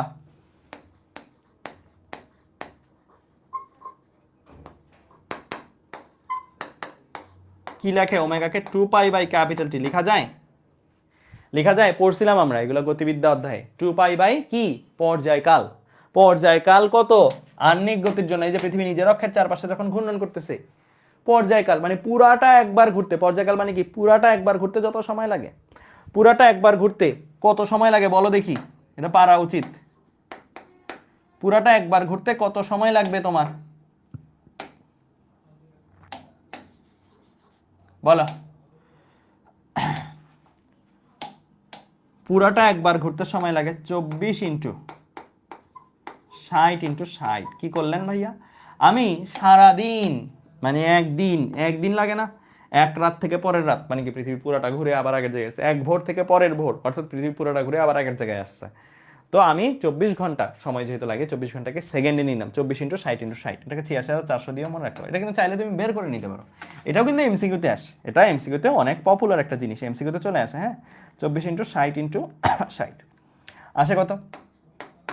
7.27 ইন্টু 10⁻⁻5 এত কি রেডিয়ান পার সেকেন্ড, এত রেডিয়ান পার সেকেন্ড। অর্থাৎ যেহেতু সব এসআই এককে বসেছে, রেডিয়ান পার সেকেন্ড আসবে। অর্থাৎ পৃথিবীর মধ্যে থাকা যে কোনো বালিকণা থেকে শুরু করে আইফেল টাওয়ার বলো, জাতীয় সংসদ বলো, যে কোনো কিছু, সবগুলা বিল্ডিং এই কৌণিক বেগে ঘুরতেছে। আমি, তুমি, আমরা সবাই এই কৌণিক বেগে ঘুরতেছে, কারণ আমরা পৃথিবীর উপরে অবস্থান করি। তার মানে এই যে পৃথিবীর উপরে থাকা এই বস্তুটাও সেম এই বেগে ঘুরতেছে, এই কৌণিক বেগে ঘুরতেছে। কৌণিক বেগ যেহেতু জানা আছে, তাহলে এটা দিয়ে করা ইজি। এই বস্তুটার ভর কত? এই বস্তুটার ভরই আমরা ধরে নিছি কি স্মল এম। যে বস্তুটা ঘুরতেছে, যে বস্তুটার উপরে কেন্দ্রবিন্দু বল হিসাব করছে, সেটার ভরই ধরে নিছি স্মল এম। আর কি যেই জায়গায় থেকে সে ঘুরতেছে সেই জায়গার ঘূর্ণন ব্যাসার্ধ কত, সেই ঘূর্ণন ব্যাসার্ধের মান। এখন এতদিন পর্যন্ত আমরা যে শিখছি, যে এই যে আমরা যতগুলো সূত্র শিখলাম, জি আপের বলো, জি ডাউনের বলো, সেই সকল সূত্রগুলাতে আমরা পৃথিবীকে থামায় চিন্তা করছি। কি করছি? পৃথিবীকে থামায়, পৃথিবী তুমি থামো, তারপরে আমরা হিসাব করছি। পৃথিবীর ঘূর্ণন আমরা চিন্তাই করিনি। ফর দ্য ফার্স্ট টাইম 9-10 থেকে শুরু করে আজকে এ জায়গায় এসে এখন আমরা পৃথিবীর ঘূর্ণনটাকে কনসিডার করতেছি। তার মানে আমরা জি এর ভ্যালু যে 9.8 দিয়ে ওজন বের করতাম সারা জীবন, যে 60 কেজি ভরের একটা মানুষের ওজন কত, 60 ইন্টু 9.8, ওগুলো সব ভুল ছিল। ওগুলো সবগুলাতেই পৃথিবীকে থামাই চিন্তা করা হয়েছিল। পৃথিবীর ঘূর্ণনটা যদি চিন্তা করো, তখন কিন্তু এই জিনিসটা থাকবে না, তখন এই জায়গায় স্লাইটলি একটু চেঞ্জ হবে। কি চেঞ্জ হবে বলি তোমাদেরকে, সেটা হচ্ছে এই যে এই জিনিসটার ফলে যেই জিনিসটা তোমার চেঞ্জ হবে, সেটা হচ্ছে যে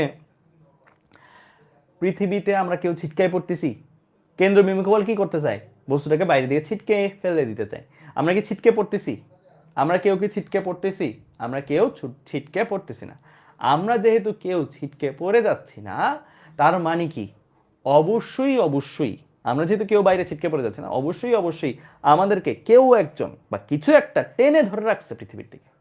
যদি আমাদেরকে কেউ টেনে না ধরে, ধরো সাপোজ ওজন বলতে কিছু নাই, তাহলে একটা জিনিসের তুমি নিজেই চিন্তা করতে পারো যে একটা টেনিস বলের উপর একটা পিঁপড়া বা একটা ছোটখাটো কীট পতঙ্গ রেখে যদি তুমি ঘুরাও টেনিস বলটা, ওইটা ওইটা উপরে ছিটকায় পড়ে যায় না? ছিটকায় পড়ে যায় না, আমরা তো ছিটকায় পড়ে যাচ্ছি না। তার মানে অবশ্যই আমাদেরকে এই ফোর্সটাকে কেউ যেন নালিফাই করে দিচ্ছে, কেউ যেন এই ফোর্সটাকে কি করে দিচ্ছে, নিষ্ক্রিয় করে দিচ্ছে। এই ফোর্সটা আছে, বাট এই ফোর্সটাকে সে কি করে দিছে, সে ক্যান্সেল আউট করে দিচ্ছে।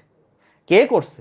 আমাদেরকে তো নিশ্চয়ই পৃথিবী আমাদের এমন না যে পায়ের সাথে ইয়াটা বাঁধা, পায়ের সাথে কি পৃথিবীর সারফেস আমরা বেঁধে রাখি? না, অবশ্যই না। তাহলে কে এটা করতেছে? মানে ওজন ছাড়া তো আর কেউ নাই, অবশ্যই ওজন, অবশ্যই ওজন, অবশ্যই ওজন এর একটা অংশ আমাদেরকে কি করতেছে, এই জায়গায় ধরে রাখতেছে। ওজন ছাড়া আর কেউ নাই আমাদেরকে ধরে রাখার মতন, ওজনই ধরে রাখতেছে, দ্যাটস ওয়াই আমরা ছিটকে চলে যাচ্ছি। এখন এখানে প্রশ্ন হলো, ওজন কি পুরাটাই ব্যয় হয়ে যায়? লাইক ধরো আমাদের বাইরে ছিটকে যাওয়ার ফোর্স হচ্ছে 10 নিউটন, আমার কি ওজন পুরাটাই নিষ্ক্রিয় হয়ে গেছে? পুরাটা ওজনই কি আমার এখানে চলে আসবে, বা পুরাটা ওজন দিয়ে কি আমি এখানে 10 নিউটন দিয়ে আমি ছিটকে পড়ে যাওয়াটা রোধ করতেছি না? কিভাবে বুঝলেন? কারণটা তুমি নিজেই চিন্তা করো। তোমার পায়ের নিচ থেকে হঠাৎ করে ধরো মাটি সরে গেল, হঠাৎ করে মাটি সরে গেল, তুমি কি করবো? তুমি জায়গায় দাঁড়ায় থাকবা? তুমি কি জায়গায় দাঁড়ায় থাকবা? থাকবা না, তুমি নিচে পড়া শুরু করবা। তার মানে কি তোমার লব্ধি বল আছে, তোমার লব্ধি বল আছে। পায়ে মাটি থাকতে তুমি লব্ধি বলটা পাও না কেন? কারণ পায়ে তোমাদের যে বল বা আমাদের যে বল নিচের দিকে, সেটার একটা প্রতিক্রিয়া বল ওই মাটিটা আমাদেরকে দেয়। মাটি যদি না থাকে, আমরা ভেতরে চলে যেতে থাকি, দ্যাট মিন্স কি? দ্যাট মিন্স আমাদের নিচের দিকে স্টিল লব্ধি বল আছে। অর্থাৎ এই ফোর্স যেটা আমাদেরকে বাইরে নিয়ে যেত সেটাকে নিষ্ক্রিয় করার পরেও আমাদের আরো লব্ধি বল থাকে নিচের দিকে। তার মানে বোঝা গেল ওজনের সবটাও ব্যয় করা লাগে না। হ্যাঁ, এটার মান যদি ধরো সাপোজ 10 নিউটন হয়, ওজন ধরো আছে 500 নিউটন, ওজন ধরো আছে 500 নিউটন। হ্যাঁ, জিনিসটা এরকম আর কি অনেকটা, যে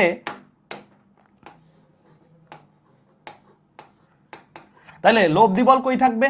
লব্ধি বল এখানে স্টিল থাকবে, এখনো লব্ধি বল থাকবে, কিন্তু কিছু কম থাকবে। কিন্তু কি কিছু কম থাকবে? আমরা যে 500 নিউটন হিসাব করতাম ওইটা ধরো এম ইন্টু জি করে এতদিন যা করছি আর কি, ভরের মান ইন্টু 9.8 দিয়ে যেগুলো করতাম ওইটাই ধরো ভ্যালু, ধরো 500 নিউটন আসছে। যদি কেন্দ্র বিমুখী বলকে নিষ্ক্রিয় করার জন্য যে ওজনটা ব্যয় হয় সেটাকে কনসিডার করি, 500 নিউটন এখানে, 10 নিউটন এখানে, তাহলে নেট কত বা লব্ধি কত থাকবে? লব্ধি থাকবে 490 নিউটন। হ্যাঁ, 10 নিউটন কই গেছে? ব্যয় হয়ে গেছে। কিসের কারণে ব্যয় হয়ে গেছে? কেন্দ্র বিমুখী বলকে নিষ্ক্রিয় করতে ব্যয় হয়ে গেছে।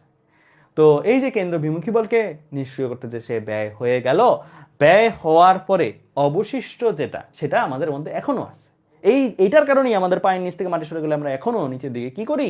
বল অনুভব করি। তার মানে এই কেন্দ্র বিমুখী বল থাকার কারণে পুরাটা ওজন শেষ হবে না। কি হবে? এর একটা অংশ বিশেষ শেষ হবে, এর একটা ফ্র্যাকশন অ্যামাউন্ট শেষ হবে। এইটা হচ্ছে আমরা এতদিন পর্যন্ত যে ওজন হিসাব করতাম, কিন্তু এই ওজনটা আসলে আমাদের আসল ওজন না। আমাদের আসল বা প্রকৃত ওজন হচ্ছে এটা। কারণ পৃথিবী তো ঘুরতেছে, পৃথিবী তো আর থেমে নেই। এটা হচ্ছে কখনোই তো এটা কার্যকর যদি পৃথিবী থেমে থাকতো। পৃথিবী ঘুরতেছে বিদায় আমাদেরকে বাইরের দিকে ছিটকে নিয়ে যেতে চায় একটা বল। ওই বলটাকে ক্যান্সেল আউট করার পরে অবশিষ্ট যে বলটা থাকবে ওইটাই আমাদের নিট ওজন বলতে পারো, প্রকৃত ওজন বলতে পারো, যেমনি ইচ্ছা তেমনি বলো। এটাই হচ্ছে আমাদের মেইন ওজন। আমাদের আজকে টার্গেট কি জানো? আমাদের আজকে টার্গেট হলো গিয়ে এই ওজনটা কত সেটা বের করা, মানে এই ওজনটা কত সেটা আমরা বের করব। ঠিক আছে, এটাই আমাদের টার্গেট। ওকে, যে কোনো পজিশনে যেই থাকুক না কেন তার প্রকৃত ওজন বা নিট ওজনটা কত ঘূর্ণন বিবেচনা করে, এতদিন পর্যন্ত ঘূর্ণন না বিবেচনা করছি, ওজন বের করছি, এখন ঘূর্ণন বিবেচনা করে ওজন কত সেটা বের করব। ঠিক আছে, তো চলো শুরু করি। আমরা যদি দেখি এখানে, হ্যাঁ, আমাদের ওজন বল কোথায় কাজ করে? আমাদের অবস্থান থেকে কোথায় কাজ করে? আমাদের অবস্থান থেকে কেন্দ্রের দিকে কাজ করে। এই বরাবর আমাদের ওজনটা কাজ করছে, বাট আমাদের এফসিটা কোন দিকে কাজ করতেছে? যেই বৃত্তপথে সে ঘুরে সেই বৃত্তপথের এই যে কেন্দ্র, এই যে বস্তু, কেন্দ্র থেকে বস্তুর দিকে অর্থাৎ বাইরের দিকে, কেন্দ্র থেকে বস্তু, কেন্দ্র বিমুখী নামের মধ্যে লুকানো, কেন্দ্রের বাইরে সে কাজ করবে। এই যে বাইরে, ঠিক আছে, কেন্দ্রের বাইরে কেন্দ্র বিমুখী বল, কেন্দ্রের পুরোপুরি অপোজিটে কাজ করবে। এখন এই দুইটা তো বিয়োগ করা যায় না। দুইটাকে এমনি বিয়োগ করা যায়? দুইটা আলাদা আলাদা দুইটা ডিরেকশন আছে এরকম করা যায়? দুইটাকে একই লাইন বরাবর আনতে হবে, তারপরে বিয়োগ করা যাবে। কি করতে হবে? একই লাইন বরাবর আনতে হবে, তারপরে বিয়োগ করতে হবে। তো আমরা এক কাজ করব, আমরা এই যে ওজনটা আছে না, এই এফসিটা আছে না, এই এফসিটাকে ওজন বরাবর নিয়ে আসবো। এফসিটাকে কি করবো? ওজন বরাবর নিয়ে আসবো। তো চলো নিয়ে আসি। এফসিটাকে ওজন বরাবর নিয়ে আসা অর্থাৎ এই এফসির একটা উপাংশ আমরা নিব। কি বরাবর উপাংশ নিব? এই বরাবর একটা উপাংশ নিব। এই যে ব্লু কালার দিয়ে যে লাইনটা তার নাম, এই বরাবর আমি এফসিটাকে নিয়ে আসতে চাই। হ্যাঁ, এই বরাবর এফসিটাকে আনতে চাইলে এই কোণটা লাগবে। এই কোণটা কত বলো দেখি? এই যে ব্লু কালার দিয়ে কোণটা রাখলাম, এই কোণটার মান কত বলো? এটা যদি ল্যামডা হয় এটা কত? দেখো তো, এই বাহু আর এই বাহু কি সমান্তরাল কিনা? আর এইটা তাদের কি হিসেবে কাজ করতেছে? এরা সমান্তরাল। আর এটা তাদের কি হিসেবে কাজ করতেছে? ছেদক হিসেবে কাজ করতেছে। দুই সমান্তরাল বাহু যাদের ছেদক হচ্ছে এই বাহুটা। ছেদক যদি হয়, ছেদক মানে কি? সমান্তরাল বাহু দ্বয়ের ছেদক। এটা যদি ল্যামডা কোণ হয়, এটাও ল্যামডা কোণ। কি শর্তে? অনুরূপ কোণ। এই শর্তে। কি শর্তে? এইটার সাথে এটা কি শর্ত? অনুরূপ কোণ। অর্থাৎ এটাও ল্যামডা হবে। তাহলে এই বরাবর এফসি কাজ করতেছিল, কোণ হচ্ছে ল্যামডা, তাহলে এই বরাবর অর্থাৎ ল্যামডা কোণ বরাবর উপাংশটা কত? এফসি কজ ল্যামডা বলা যায় এফসি কজ ল্যামডা। এই বরাবর উপাংশটা কত? এই বরাবর মানটা হচ্ছে এফসি। এটার আমি কোণ নিব, উপাংশ নিব কোন কোণে? ল্যামডা কোণে। তাহলে এফসি এর ল্যামডা কোণ বরাবর উপাংশ হচ্ছে এফসি কজ ল্যামডা। তো আমরা এখন বিয়োগ করতে পারবো। এখন জিনিসটা মজার, এখন জিনিসটা মজার, কারণ এখন নিচের দিকে ওজন কাজ করতেছে কত, নিচের দিকে ওজন কাজ করতেছে কত, এই বরাবর কাজ করতেছে ডাব্লিউ, এবং এখন এই বরাবর, এটা ঠিক অপোজিটে, এই বরাবর বল কাজ করতেছে তো এফসি কস। এখন তাদের লব্ধিটা কত কত হবে, এখন তাদের লব্ধিটা কত হবে, লব্ধিটা ধরে নিলাম ডাব্লিউ নেট বা ডাব্লিউ প্রাইম, বইগুলোতে ডাব্লিউ প্রাইম দিয়ে আছে তাই ডাব্লিউ প্রাইম বললাম, ইজ ইকুয়াল টু লব্ধি ওজন is equal two W minus কত, এফসি কস ল্যামডা, বলা যায় ডাব্লিউ মাইনাস এফসি কস ল্যামডা। ডাব্লিউ এর জায়গায় ভ্যালু বসাই দিই, ডাব্লিউ এর জায়গায় ভ্যালু কত বসাবো, এমজি, হ্যাঁ। এফসি এর জায়গায় ভ্যালু বসাই দিই, এফসি এর জায়গায় ভ্যালু কত বসাবো, এফসি এর জায়গায় ভ্যালু বসাবো এম ওমেগা স্কোয়ার আর, ঠিক আছে। কস ল্যামডা আছে, কস ল্যামডা থাকুক, ঠিক আছে। আর ডাব্লিউ প্রাইমের জায়গায় ভ্যালু বসাই দিই কি, এম জি প্রাইম, এম তো আর চেঞ্জ হবে না, এমন কি বলছে যে পৃথিবী ঘুরতে থাকলে আমাদের ভর কমে যাবে, ভরের কিন্তু কোনো চেঞ্জ হবে না, পৃথিবী ঘুরুক বা না ঘুরুক আমাদের ভর যা ছিল তাই থাকবে, জি চেঞ্জ হবে। তাই ডাব্লিউ প্রাইম যে চেঞ্জ হইলো, মানে লব্ধি ওজন বা নিট ওজন, সেটা কার কারণে হইলো, নিট বা লব্ধি অভিকর্ষ ত্বরণের কারণে হইলো, ভর চেঞ্জ হয় নাই কিন্তু, ঠিক আছে। আচ্ছা, আবার এই small r is equal to কি, ক্যাপিটাল আর কস ল্যামডা লিখছিলাম না, এটা বসাই দিই এখানে, তো বসাই দিলে আমরা এই রকম একটা রাশি পাই, M G prime is equal to কত, M G minus M omega square, capital R small R এর জায়গায় ক্যাপিটাল আর কস ল্যামডা, এটা যদি বসাই দাও তাহলে দেখবা capital R cos square lambda হবে, কারণ অলরেডি একটা কস ল্যামডা ছিল, আরেকটা কস ল্যামডা আসছে, কারণ স্মল আর এর জায়গায় ক্যাপিটাল আর কস ল্যামডা বসাই দিচ্ছ, তাহলে কস ল্যামডা গুণ কস ল্যামডা, কস স্কোয়ার ল্যামডা, এটাকে একটা সূত্র হিসেবে অনেকে ট্রিট করে। আবার এটার চেয়ে সবচেয়ে বেশি পপুলার সূত্র যেটা, এম যদি কাটাকাটি করে দাও, কি করে দিছো, এম যদি কাটাকাটি করে দাও, এম কাটাকাটি করে দিলে তুমি ফাইনাল সূত্রটা পাবা, এম কাটাকাটি তুমি ফাইনাল সূত্রটা পাবো, ফাইনাল সূত্রটা কি, G prime is equal to G minus omega square R cos square. এই যে সূত্রটা, এই সূত্রটা বেশি পপুলার, হ্যাঁ। এই সূত্রটা কি ইন্ডিকেট করে, আমি পরের পেজে সামারি টেনে দিব, আপাতত লিখো, লিখার পরে আমি পরের পেজে একদম মানে সামারি টেনে দিব, কতটুকু মনে রাখতে হবে, আগে এই পর্যন্ত লিখো, লিখা হইলে বলিও, আগে এই পর্যন্ত লিখো, লিখা হলে বলিও, লিখছ, লেখা হয়েছে, ওকে।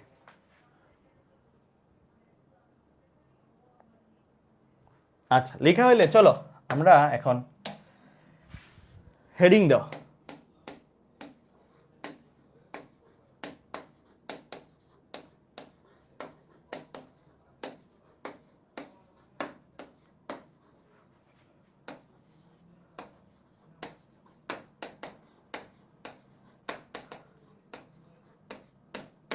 ঘূর্ণনজনিত কারণে জি এর তারতম্য, হ্যাঁ, ঘূর্ণনজনিত কারণে জি এর তারতম্য, ফর্মুলা কি, G prime is equal to কত, জি মাইনাস ওমেগা স্কোয়ার আর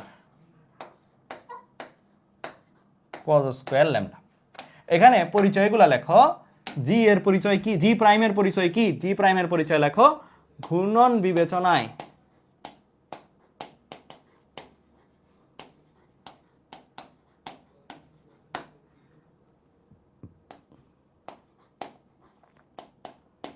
নিট অভিকর্ষজ ত্বরণ, ঘূর্ণন বিবেচনা করার ফলে অভিকর্ষ ত্বরণ যেটা, সেটা হচ্ছে জি প্রাইম, হ্যাঁ। জি এর পরিচয় কি, জি এর পরিচয় হচ্ছে স্ট্রেট দিয়ে দাও 9.8, এটা বেসিক্যালি ঘূর্ণন না বিবেচনা করলে, এটা এটা কি, এটা অভিকর্ষ ত্বরণ, এটা কি ঘূর্ণন বিবেচনা করিনি, পৃথিবীকে থামায় রেখে চিন্তা করছে, পৃথিবী তুমি থামো, তারপরে ভূপৃষ্ঠে জি কত, সেটা হচ্ছে 9.8, পৃথিবী ঘুরতেছে, জি কত, জি প্রাইম, ঠিক আছে। ওমেগা, পৃথিবীর জন্য ওমেগা, এটা মুখস্থ রাখতে হবে বা এভাবে মনে রাখবা, আমি এভাবে মনে রাখতাম 2 pi by capital T, that means 2 pi by কত, 24 × 60 × 60 অথবা 24 × 86,400, ঠিক আছে, ক্লিয়ার। আর আর কত, আর হচ্ছে 6,400 কিলোমিটার বা 6.4 × 10⁶। অর্থাৎ তুমি দেখতে পাচ্ছ একটা জিনিস, তুমি এইটা জানো, এটা জানো, এটা জানো, অলরেডি জানো, বাসা থেকে জানো, তুমি জানো না কি, জাস্ট জানো না হচ্ছে জাস্ট এই ল্যামডা, ল্যামডা হচ্ছে অক্ষাংশ, তার মানে তুমি শুধুমাত্র প্রশ্নকর্তা থেকে কি খুঁজবা, অক্ষাংশের মান। যদি প্রশ্ন করে তোমাকে বলে দেয় যে অমুক বস্তু বা যেই জায়গায় জি বের করবা সেই জায়গার অক্ষাংশ এত, তাইলে কিন্তু তোমার কাজ হয়ে গেছে, বাকি কিছু কিন্তু লাগবে না। এই সূত্রে অনেকগুলো চলক দেখতেছো কিন্তু সবার মান মুখস্থই, বেসিক্যালি জি এর ভ্যালু মুখস্থ, ওমেগার ভ্যালু মুখস্থ, আর এর ভ্যালু মুখস্থ, ল্যামডার ভ্যালুটাই কেবল স্যাররা দিয়ে দিবে, ওইটা ধরেই মান বের করবা, ওইটা ধরেই মান বের করবা। তাহলে এখন পৃথিবীর যে কোনো অবস্থানের জি তুমি বের করতে পারবে না, যে কোনো, সাপোজ ধরো এই হচ্ছে পৃথিবী, এই হচ্ছে পৃথিবী, হ্যাঁ, পৃথিবীর ধরো এখানে তোমার জি লাগবে, তুমি বের করতে পারবা? পারবা। তুমি খালি কি দরকার, ল্যামডা দরকার, ল্যামডা দিয়ে দিলে পারবে। এখানে জি লাগবে, পারবা?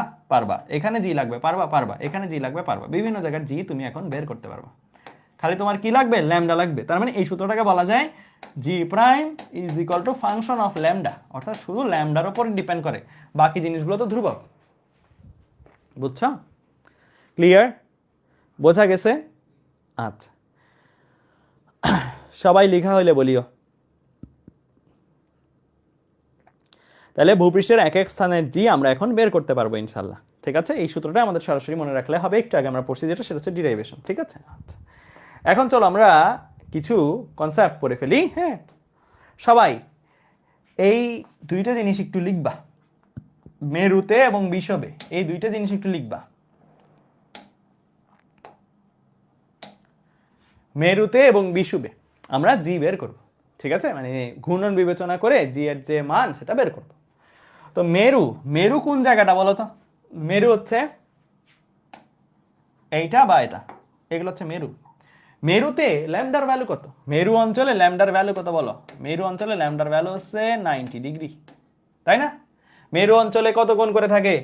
ইস্ট ওয়েস্ট লাইনের সাথে এই লাইনের সাথে কত কোণ করে থাকে? 90 ডিগ্রি লাইন করে থাকে, তাই না?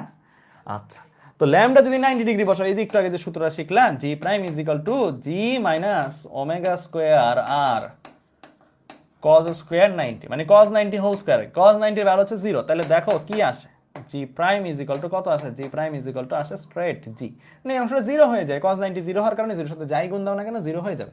তার মানে কি পাইলাম আমরা? পাইলাম একটা জিনিস, সেটা হচ্ছে জি পোল ইজ ইকুয়াল টু জি, অর্থাৎ মেরু অঞ্চল মানে এখানে জি এর ভ্যালু কত? ঘূর্ণন বিবেচনা করে জি, এখানে জি এর ভ্যালু কত? ঘূর্ণন বিবেচনা করে জি।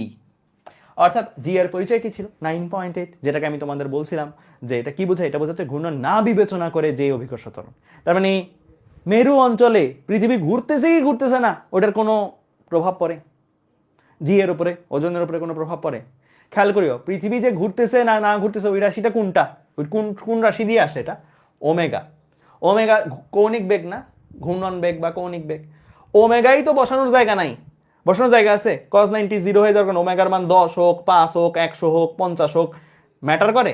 ম্যাটার করে না। তার মানে এটাকে আমরা সামারাইজ করতে পারি এই একটা লাইন দ্বারা, মেরুতে জি এর মানে ঘূর্ণনের প্রভাব নেই।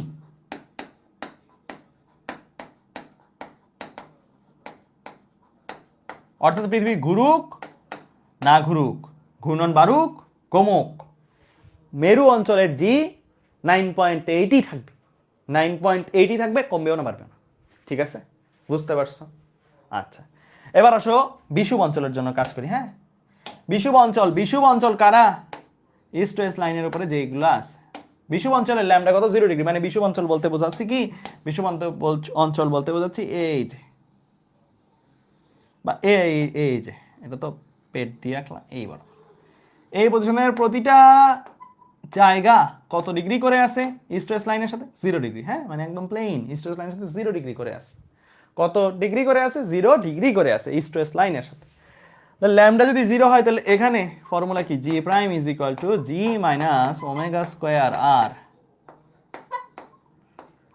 cos square 0। cos 0 এর ভ্যালু হচ্ছে 1, cos 0 এর ভ্যালু যদি 1 হয়, তাহলে আসবে কত? আসবে হচ্ছে G prime is equal to G minus omega square R, এই অংশটা 1 হয়ে গেছে। এই যে জিনিসটা আসছে তোমার, হ্যাঁ, জি প্রাইমের ভ্যালু, একটা ভ্যালু আসছে, কত আসছে? জি মাইনাস ওমেগা স্কোয়ার আর। এটাকে আমরা বলতে পারি কি? এটাকে আমরা বলতে পারি জি ইকুয়েটর। মেরুর বিষুবের ইংলিশ হচ্ছে ইকুয়েটর। তার মানে ইকুয়েটরে জি এর ভ্যালু হচ্ছে জি মাইনাস ওমেগা স্কোয়ার আর। দেখো তো এখানে বিয়োগ গেছে, কত বিয়োগ গেছে? জি মাইনাস ওমেগা স্কোয়ার আর ওমেগা স্কোয়ার আর এই রাশিটা বিয়োগ যাচ্ছে অন্যান্য জায়গায়। ওমেগার মান যদি ল্যামডার মান যদি অন্যান্য কিছু হইতো, ল্যামডার মান 0 না হয়ে যদি অন্যান্য কিছু হইতো তাইলেও বিয়োগ যেত না। এই যে সূত্র যেটা পড়ছি সেই সূত্র অনুসারে ল্যামডার মান যদি অন্যান্য কিছু হইতো তাহলেও বিয়োগ যেত, এই যে সূত্রতে বিয়োগ যেত না যেত। কিন্তু চিন্তা করে দেখো তো, এই যে বিষুবে যেটা বিয়োগ গেছে কজ ল্যামডা, ল্যামডার জায়গায় 0 বসাইছে, বিষুবে যেটা বিয়োগ গেছে এটা সর্বোচ্চ বিয়োগ না, এর চেয়ে বেশি বিয়োগ যাওয়া সম্ভব, এর চেয়ে বেশি বিয়োগ যাওয়া সম্ভব। কজ ল্যামডার মান 1 এর চেয়ে বেশি হওয়া সম্ভব? কখনোই সম্ভব না। কজ ল্যামডার সর্বোচ্চ মানটাই 1, কজ ল্যামডার সর্বোচ্চ মানটাই 1 কখন হয়? ল্যামডার ভ্যালু যখন 0 হয়, কোণের ভ্যালু যখন 0 হয় তখন কজ ল্যামডার মান সর্বোচ্চ হয় বা কজ কোণের মান সর্বোচ্চ হয়। তার মানে এখানে বিয়োগ গেছে, অন্যান্য কোণ থাকলেও বিয়োগ যাইতো, কিন্তু এই বিয়োগ যাওয়াটা সর্বোচ্চ বিয়োগ যাওয়া, অর্থাৎ ইকুয়েটরের জি গুলা সব থেকে কম জি কম্পেয়ার টু কি, ধরো 30 ডিগ্রির যে জায়গার যে জি সেখানে ল্যামডা জায়গায় 30 বসে তখনও বিয়োগ যেত, কিন্তু তখন দেখতে আসে এটা দশমিক কিছু আসতো যেটা ওভারঅল বিয়োগ যাওয়া রাশিটাকেই কমাই দিত। হ্যাঁ, তো জি প্রাইমের ভ্যালুটা মোটামুটি একটা সম্মানজনক ভ্যালু থাকতো। এখানে দেখবা যে আরো সম্মানজনক ভ্যালু আছে, বাট এখানে অনেক বেশি বিয়োগ গেছে, অনেক বেশি বিয়োগ গেছে। তার মানে বোঝা যাচ্ছে ইকুয়েটরে ঘূর্ণনের প্রভাবটা কি সবচেয়ে বেশি না? কারণ ঘূর্ণন জনিত রাশিটা কোনটা? ওমেগা। ঘূর্ণন জনিত রাশিটা কোনটা? ওমেগা। এই ওমেগার যে মানটা এটা তো আর ফ্র্যাকশন হওয়ার সুযোগ পাচ্ছে না। অন্যান্য জায়গায় ধরো সাপোজ 0.5 হবে এটা, 0.8 হবে এটা, 0.9 হবে এটা, কিন্তু 1 হয়েছে মানে কি সবচেয়ে বেশি হয়েছে, এটা সবচেয়ে বেশি হয়েছে। তার মানে ওমেগার ভ্যালুটার ইম্প্যাক্ট বা ওমেগার ভ্যালুটার প্রভাব জি ইকুয়েটর সবচেয়ে বেশি না? 0.5 দিয়ে গুণ গেলে তো এটা যাই হইতো অর্ধেক বানিয়ে দিত, 0.6 দিয়ে গুণ দিলে এটা যাই হইতো 0.6 গুণ বানিয়ে দিত, কিন্তু 1 দিয়ে গুণ গেছে মানে কি এটা কমাইতে পারতেছে না। ওমেগার ভ্যালু যা আছে সেটা সবচেয়ে বেশি ইম্প্যাক্ট রাখতেছে। তাই আমরা এটাকে একবারে এভাবে বলি, বিষুবে জি এর মান মানে ঘূর্ণনের প্রভাব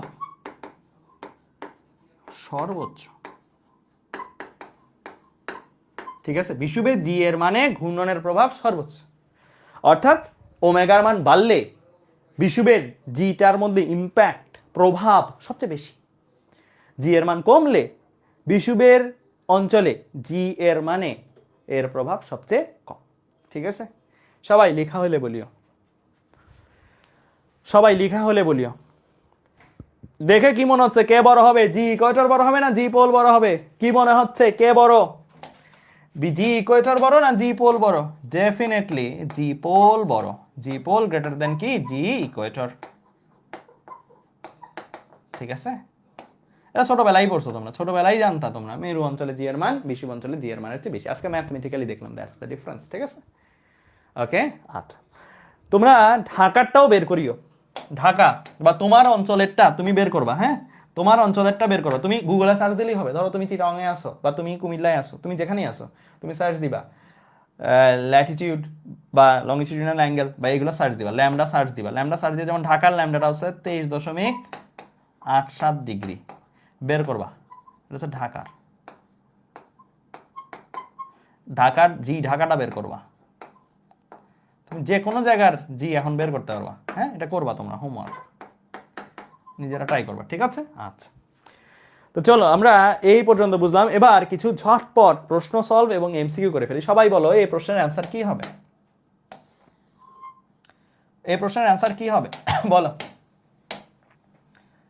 এটা হচ্ছে মেরু, এটা হচ্ছে বিষুব। হ্যাঁ, তো মেরু অঞ্চলের জিটাকে বলি জি পোল, আর বিষুব অঞ্চলের জিটাকে বলি জি ইকুয়েটর। এটা কি বেশি মান, এটা কি কম? কি বলছে তোমাকে প্রশ্নটা? বলছে মেরু অঞ্চল থেকে বিষুবীয় অঞ্চলের দিকে কোন বস্তুর ওজনের মান।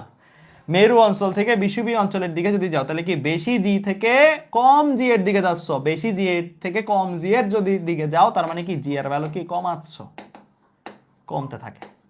জি এর ভ্যালু কমতে থাকা মানে ওজনের ভ্যালু কমতে থাকা, কারণ ওজন আর জি তো সমানুপাতিক, যেখানে জি কম সেখানে ওজন কম, তাহলে কমতে থাকে। ওকে, বুঝতে পারছো? সবাই লেখা হলে বলিও। ক্লিয়ার? বোঝা গেছে? আচ্ছা, পোল দিতে বলছো, পোল দিচ্ছি তাহলে পোল দেই।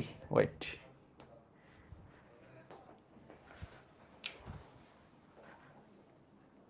এটা একটা পোল দিচ্ছি, ঠিক আছে?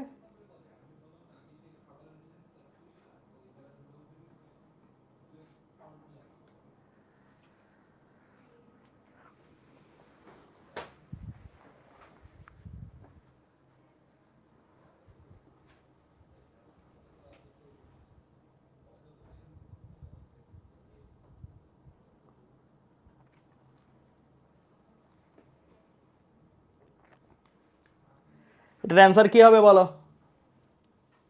পোল দিলাম, জানাও কি হবে অ্যান্সার। এরপরে আরো পোল দিব।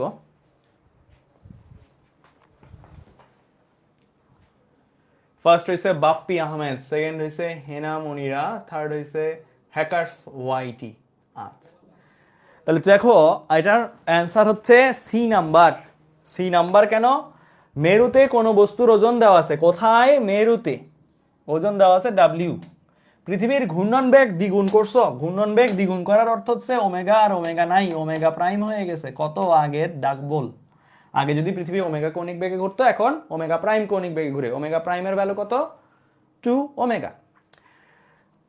যদি হয় তাহলে বস্তুর ওজন ডাব্লিউ কি হবে? বস্তুর ওজন মেরু অঞ্চলে ওজন ছিল ডাব্লিউ, মেরু অঞ্চলে এখন নতুন ওজন কি হবে? খেয়াল করো, ঘূর্ণন যদি বাড়ে বা কমে বা থাইমে যায় পৃথিবী, ওজন বা জি এর উপরে কোনো ইম্প্যাক্ট পড়ে? পড়ে না, কারণ তুমি জি পোলের রাশিটাই দেখো, জি পোলের রাশির মধ্যে কোনো কি নাই,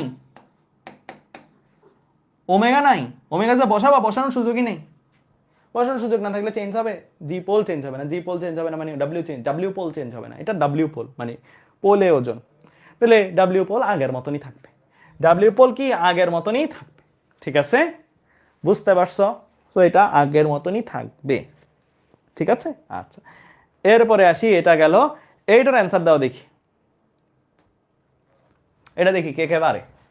এই জিনিসটা আইআইটিতে আসছিল, হ্যাঁ, এটা দেখি কে কে পারে। আইআইটির একটা এমসিকিউ, কে কে পারে। সহজ।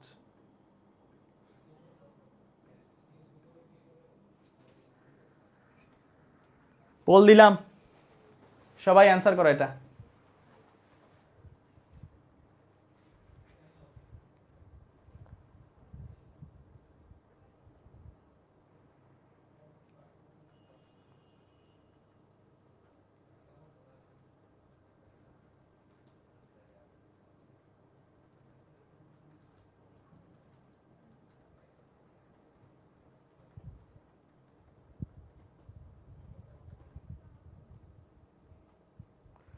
ফার্স্ট হয়েছে আবরার জাওয়াদ, সেকেন্ড হয়েছে মাহিন হাসান খান, থার্ড হয়েছে সামিয়া বিনতে ইকবাল, ঠিক আছে? কারেক্ট অ্যান্সার দিছে হচ্ছে 20 জন, এ দাগাইছে 25 জন, সি দাগাইছে 14 আর ডি দাগাইছে 5। কারেক্ট অ্যান্সার হচ্ছে বি। কারেক্ট অ্যান্সার কত? কারেক্ট অ্যান্সার হচ্ছে বি। হুম, দেখো এই জিনিসটা ইন্টারেস্টিং, ভালো করে বোঝো। খুবই ইন্টারেস্টিং জিনিস। এটা হচ্ছে পৃথিবী, ঠিক আছে? ফাইন। আচ্ছা, আমাকে বলছে কোন স্থানে 1 কেজি ওয়েট, ডাব্লিউটি মানে কি? কেজি ওয়েট মানে 1 কেজি ওজন সমান কি কেনা ভালো? চিনি কেনা লাভজন। কোন স্থানে 1 কেজি ওয়েট বা 1 কেজি ওজনের চিনি কেনা ভালো, এটা তোমার কাছে জানতে চাইছে, ঠিক আছে? আচ্ছা, খুবই সহজ। First of all 1 kg weight জিনিসটা কি এটা বোঝো। এটা কিন্তু ভর না। এটা কি ভর? এটা ভর না, এটা হচ্ছে ওজন। এটা কি? ওজন। এটা ওজন। ওজনের রাশিমালা কি ছিল? 1 কেজি ইন্টু মানে এম এ না, এম ইন্টু জি। হ্যাঁ, তাহলে এটা অ্যাকচুয়ালি কি বোঝাচ্ছে জানো? এটা অ্যাকচুয়ালি বোঝাচ্ছে 9.8 নিউটন। যাহাই 1 কেজি ওয়েট, মাথায় রাখবা, যাহাই 1 কেজি ওয়েট তাহাই আসলে কত? 9.8 নিউটন। মানে কোথায় 9.8 নিউটন ওজন কিনলে লাভ, এটা তোমার কাছে জানতে চাইছে। হ্যাঁ, তো তার মানে কি, তুমি এখানেও 1 কেজি ওয়েট চিনি মানে 9.8 নিউটন চিনি কিনবা, এখানেও 9.8 নিউটন চিনি কিনবা। চিনি কিনে দেখবা কোথায় তুমি বেশি ভর পাইছো। অর্থাৎ তুমি এখানেও 9.8 নিউটনের চিনি কিনবা, এখানেও 9.8 নিউটনের চিনি কিনবা। এটা হচ্ছে পোল এরিয়া, এটা হচ্ছে ইকুয়েটর এরিয়া। দেখবা কোথায় তোমার কি বেশি, কোথায় তোমার এমটা বেশি। এটাকে ভাঙায় লিখলে লেখা যায় কি? এখানের ভর মাস ইন পোল ইন্টু এখানের জি, জি পোল। আর এটাকে ভাঙায় লিখলে কি লেখা যায়? এটাকে ভাঙায় লিখলে লেখা যায় হচ্ছে ইকুয়েটরের মাস ইন্টু ইকুয়েটরের জি। ঠিক আছে, এটা লেখা যায়। আমার এমপি আর এমই এর মধ্যে কম্পেয়ার করতে হবে, কোথায় আমি ভর বেশি পাইলাম, যে জায়গায় বেশি ভরের চিনি পেয়েছি সেই জায়গায় আমি লাভ করছি, তাই না? তো আমি এটাই করব। তাহলে আমার শর্ত মতে দুই জায়গায় আমি কত নিউটনের চিনি কিনছি? 1 কেজি ওয়েট। শর্ত মতে ডাব্লিউই আর ডাব্লিউপি সেম, অর্থাৎ 9.8 নিউটন। দুই জায়গায় কি 9.8 নিউটনেরই তো কিনছি, তাই না? ডাব্লিউই ডাব্লিউপি এগুলা কি 9.8 নিউটন। ঠিক আছে, এটাকে ভাঙায় লেখো। ইকুয়েটরে ওজন, এটাকে ভাঙায় লিখলে কি ইকুয়েটরের ভর, ইকুয়েটরে চিনির ভর ইন্টু ইকুয়েটরের জি। একইভাবে এটাকে ভাঙায় লেখো, এটা কি পোলে ভর ইন্টু পোল এ জি। ঠিক আছে, এখন তুমি এই দুইটা রেশিও ইমাজিন করো, রেশিও চিন্তা করো। তুমি জি ই বাই জিপি এক পাশে নিয়ে নাও, দেন ও পাশে নিয়ে নাও হচ্ছে এমপি ছিল এমই চলে যাবে এমপি বাই এমই। দেখো তো জিই জিপি এর মধ্যে কে বড়? জিই জিপি এর মধ্যে কে বড়? ইকুয়েটরের জিটা বেশি নাকি পোলের জিটা বেশি? এটা পড়ছি অলরেডি পড়া থেকে, বলো ইকুয়েটরের জি বেশি নাকি পোলের জি বেশি? ডেফিনেটলি পোলে জি বেশি, তাই না? এই ভগ্নাংশ আর এই ভগ্নাংশ সেম, এই ভগ্নাংশ আর এই ভগ্নাংশ সেম। এই ভগ্নাংশে যদি লবের চেয়ে হর বড় হয়, লবের চেয়ে হর বড় হয়, এই ভগ্নাংশ লবের চেয়ে হর বড়, কারণ দুইটা ভগ্নাংশ তো সমান। তাহলে জিই থেকে যদি জিপি বড় হয় তাহলে এমপি থেকে এমই বড়, দুইটা ভগ্নাংশ সেম। বুঝছো কিনা বলো, বুঝছো কিনা বলো? এই ভগ্নাংশ দুইটাই সমান প্রশ্ন মতে। এই ভগ্নাংশে বাম পক্ষে পোল বড় না ইকুয়েটর বড়? জি এর ক্ষেত্রে পোল বড়, অর্থাৎ হর বড় লব ছোট। এই ভগ্নাংশ সমান, তাহলে এই ভগ্নাংশেও হরটা বড় হবে লবের চেয়ে, কারণ দুইটা ভগ্নাংশ তো সমান ভগ্নাংশ। তাহলে এম ই বড় হবে এমপি এর চেয়ে, এম ই বড়, দ্যাট মিন্স ইকুয়েটরে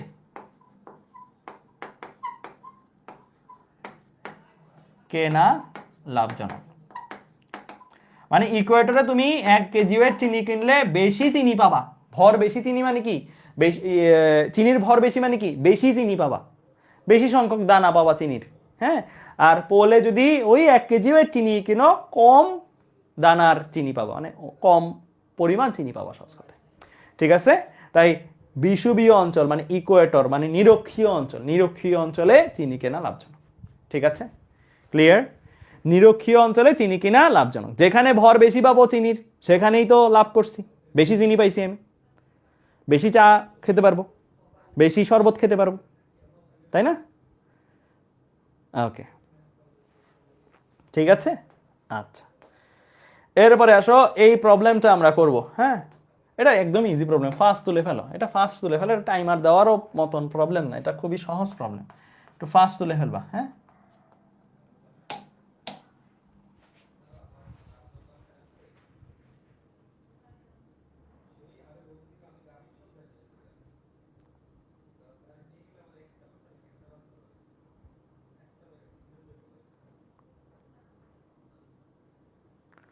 ভাইয়া আমাদের এইচএসসি এক্সাম কবে হতে পারে? ওই যে আমার ধারণা বলে 2025 সালের এপ্রিল মাসে।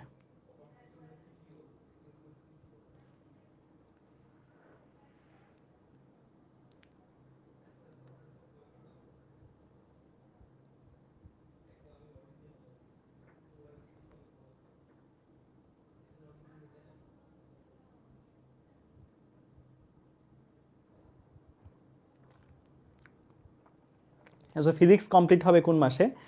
ফিজিক্স ইনশাল্লাহ আমরা যেটা দেখি ফুল সিলেবাস কমপ্লিট হতে আগামী বছর নভেম্বর মাসের দিক দিয়ে বা ডিসেম্বর মাসের দিক দিয়ে শেষ হয়ে যাবে, ডিসেম্বর মাসে। কি বলছে? পৃথিবীর আহ্নিক গতির জন্য মেরু অঞ্চলে ও নিরক্ষীয় রেখায় অভিকর্ষ ত্বরণের মানের পার্থক্য কত?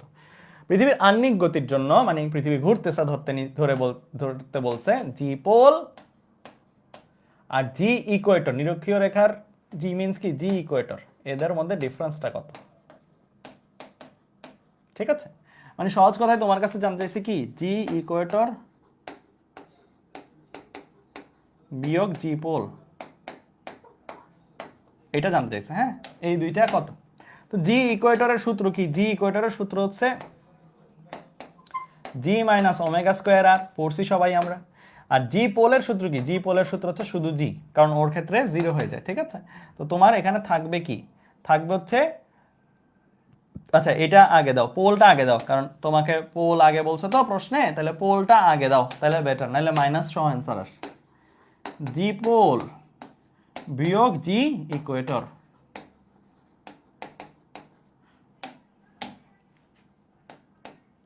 জি পোলের জায়গায় লিখলাম জি, আর জি ইকুয়েটরের জায়গায় লিখলাম কি? জি মাইনাস ওমেগা স্কোয়ার আর।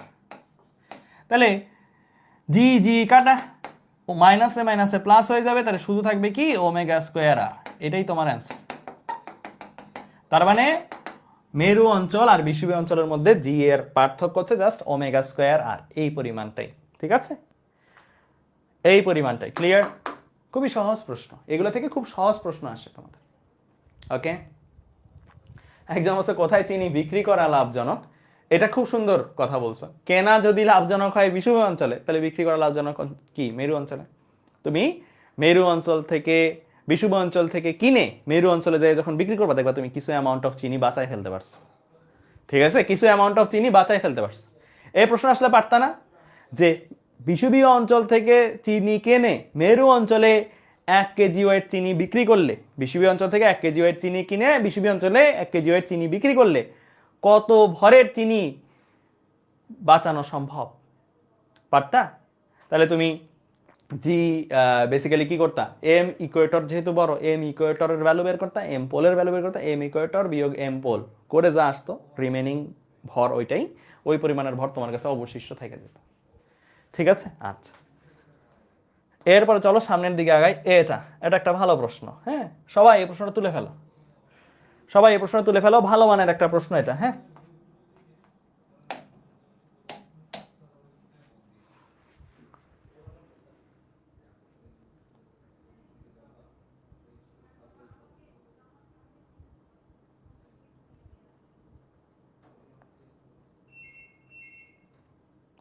তাই একটা বলছো আইডিয়াল গ্যাসের প্র্যাকটিস শিট দিয়েন। আইডিয়াল গ্যাসের প্র্যাকটিস শিটটা এই কালকে শেষ হবে কাজ, অনেক কাজ হয়েছে এটার উপরে, কালকে শেষ হবে ইনশাল্লাহ, কালকে দিয়ে দিতে বলবো।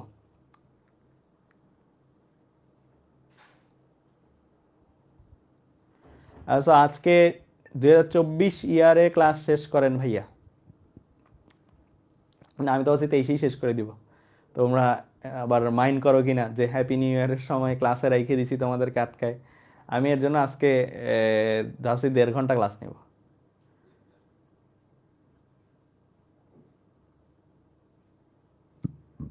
ঠিক আছে, দেখো কি বলছে, পৃথিবী কত কৌণিক বেগে ঘুরলে, মানে বিষুবীয় অঞ্চলে থাকা কোনো বস্তু ওজনহীন অনুভব করে। ভালো একটা প্রশ্ন, হ্যাঁ। দেখো এই হচ্ছে পৃথিবী, পৃথিবী আমরা সবাই জানি নিজের অক্ষের চারপাশে আবর্তন করতেছে। নিজের অক্ষের চারপাশে কি আবর্তন করতেছে? এই যে এভাবে সে আবর্তন করতেছে। এই যে আবর্তন করতেছে কত কৌণিক বেগে? ওমেগা কৌণিক বেগে সে আবর্তন করতেছে বর্তমানে। এটা বর্তমানে পৃথিবীর বিষুবীয় অঞ্চল কি? এই যে এই অঞ্চল হচ্ছে বিষুবীয় অঞ্চল, বা এভাবে স্ট্রেটই চিন্তা করি, এটা হচ্ছে বিষুবীয় অঞ্চল। বলছে বিষুবীয় অঞ্চলে থাকা কোনো বস্তু ওজনহীন অনুভব করবে, মানে এখানে যেই বস্তুগুলাই আছে, যেই ধুলাবালি বলো, যেই বস্তুগুলা বলো, যারাই আছে তারা ওজনহীন অনুভব করবে কখন? এটা তোমার কাছে জানতে চাইছে, হ্যাঁ।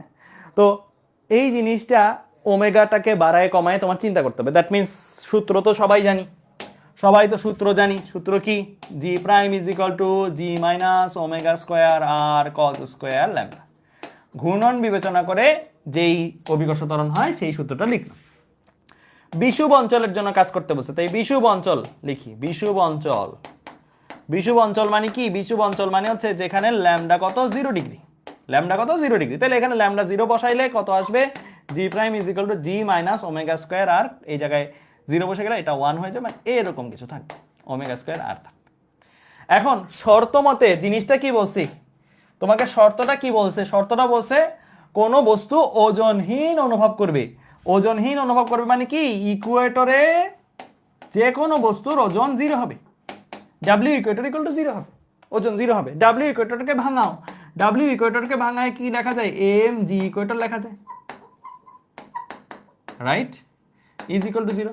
এম তো 0 হইতে পারে না, তাহলে জি ইকুয়েটরটাই 0। তার মানে জি ইকুয়েটরটা কত?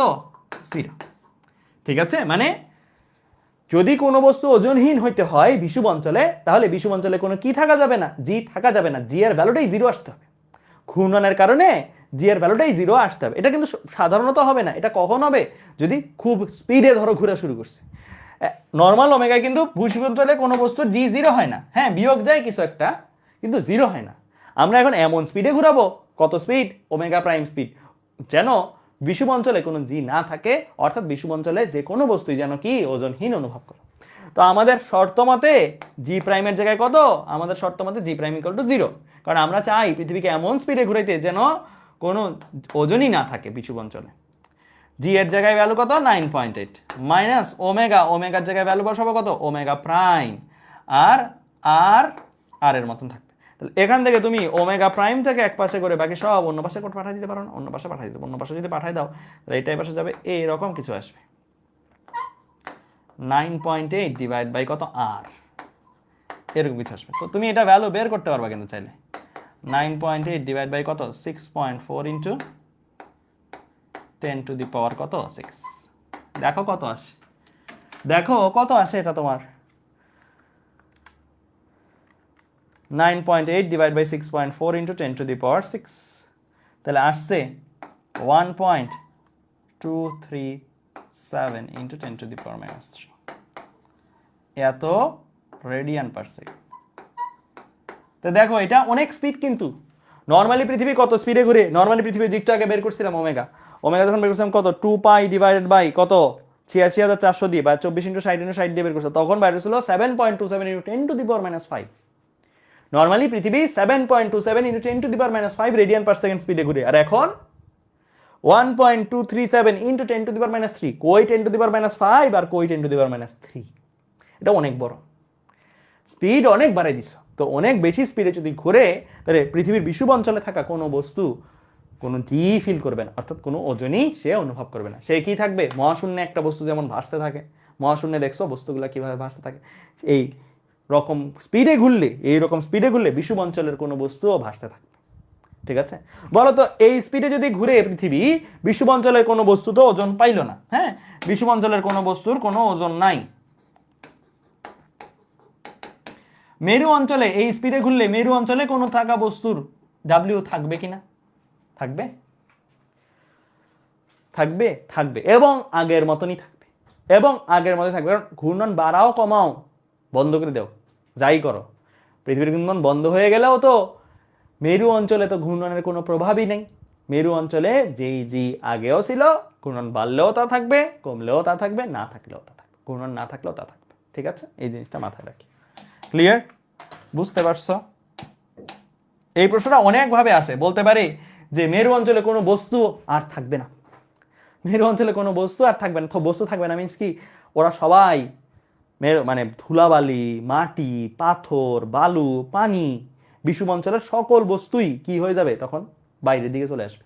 বিষুব অঞ্চলে কোনো বস্তুই আর থাকবে না কত ঘূর্ণন বেগে ঘুরলে। এটা দিয়ে কি বুঝেছো না, এটা দিয়ে বুঝেছো এটাই যে কত বেগে ঘুরলে ওজন শূন্য হয়ে যাবে, বস্তুগুলোর ওজন শূন্য হয়ে যাবে। বস্তুগুলোর ওজন শূন্য হয়ে যাবে মানে কি, ওগুলো আর মাটির মধ্যে বসে থাকবে না। এখন যেমন আমরা সবাই কি সবকিছু কি মাটির মধ্যে বসে থাকে না, পানিটা বসে থাকে না, তখন বসে থাকবে না, তখন দেখবা যে প্রশান্ত মহাসাগর বা এগুলা কি হয়ে যাবে জানো, মানে পানির একটা গোলক ভাসতেছে, তোমার পাশ দিয়ে পানির একটা গোলক ভাসতেছে, ওটার মধ্যে তিমি মাছ সব আছে, বুঝছো, এরকম দেখবা, বুঝছো? ওকে, তোমরা দেখবা মহাশূন্যে কান্না করলে বা পানি বের করলে, পানি মানে বোতল থেকে বের করলে, এটা কি বাবলের মতন কি ভাসতে থাকে, গোল আকৃতির শেপ করে। ঠিক আছে, ওকে, ক্লিয়ার, বুঝছো? ওকে ফাইন, ঠিক আছে। এই প্রশ্নটার অ্যান্সার কি হবে বলো? পৃথিবীর ঘূর্ণন হঠাৎ থেমে গেলে মেরুবিন্দুতে বস্তু সময়ের ওজন কি হবে, সেম থাকবে, কারণ মেরু অঞ্চলে কোনো চেঞ্জ হয় না। এগুলো ভার্সিটিতেও যেমন আসে, একাডেমিকেও আসে, সব জায়গায় আসে এই কনসেপ্ট। ঠিক আছে, ক্লিয়ার, মানে মেরু অঞ্চলে কোনো কিছুই চেঞ্জ হবে না, ঘূর্ণন বারুক কমুক যাই হোক। আচ্ছা, এবার আমরা আসি আমাদের লাস্ট টপিক। আজকে ছেড়ে দিব, কারণ আজকে তোমাদের অনেকেরই ফ্যামিলির সাথে সময় কাটাবা। তো দেখো, এই হচ্ছে পৃথিবী, তাই না? এই হচ্ছে পৃথিবী। পৃথিবীটা কি অ্যাকচুয়ালি এরকম শেপের? অ্যাকচুয়ালি এরকম শেপের না। অ্যাকচুয়ালি এটা কি এরকম শেপের? অ্যাকচুয়ালি এটা কি এরকম শেপের? অ্যাকচুয়ালি এই পৃথিবীটা এরকম শেপের না, পৃথিবীটা এইরকম শেপের। কি করলাম আমি? নর্থ সাউথ বরাবর একটু চাপ দিয়ে দিছি, কমলা লেবুর মতন বানাই ফেলছি। কমলা খাইছো না শীতে, কমলা লেবুর মতন বানিয়ে দিছি। নর্থ সাউথ বরাবর একটু প্রেসার দিয়ে এই রকম শেপের বানিয়ে দিছি। এইরকম শেপের যখন বানিয়ে দিলাম, এটা ওয়েস্ট লাইন, এটা ইস্ট, এটা ওয়েস্ট পয়েন্ট, এটা ইস্ট পয়েন্ট। দেখা যাচ্ছে যে পৃথিবী কমলা লেবুর মতন চাপা, এটার ফলে কেন্দ্রবিন্দু থেকে বিষুব পর্যন্ত, ইস্ট বলো বা ওয়েস্ট বলো, এটাকে বললাম আর ইকুয়েটর বা আর বিষুব। আবার কেন্দ্র থেকে মেরু পর্যন্ত, নর্থ বা সাউথ যেখানেই যাও না কেন, এটাকে বললাম আর পোল। এই দুটো কি সেম হয়? যদি পৃথিবী সুষম গোলক হইতো, একটা সুনির্দিষ্ট গোলক হইতো, মানে চাপা না হইতো, তাহলে এই আর এর ভ্যালু সেম থাকতো। বাট এখন পৃথিবীর যে আকৃতিগত কারণ, আকারজনিত কারণ, কমলা লেবুর মতো চাপা হওয়ার কারণে আর ডিফারেন্ট। কম্পেয়ার করলে কোনটা বেশি কোনটা কম?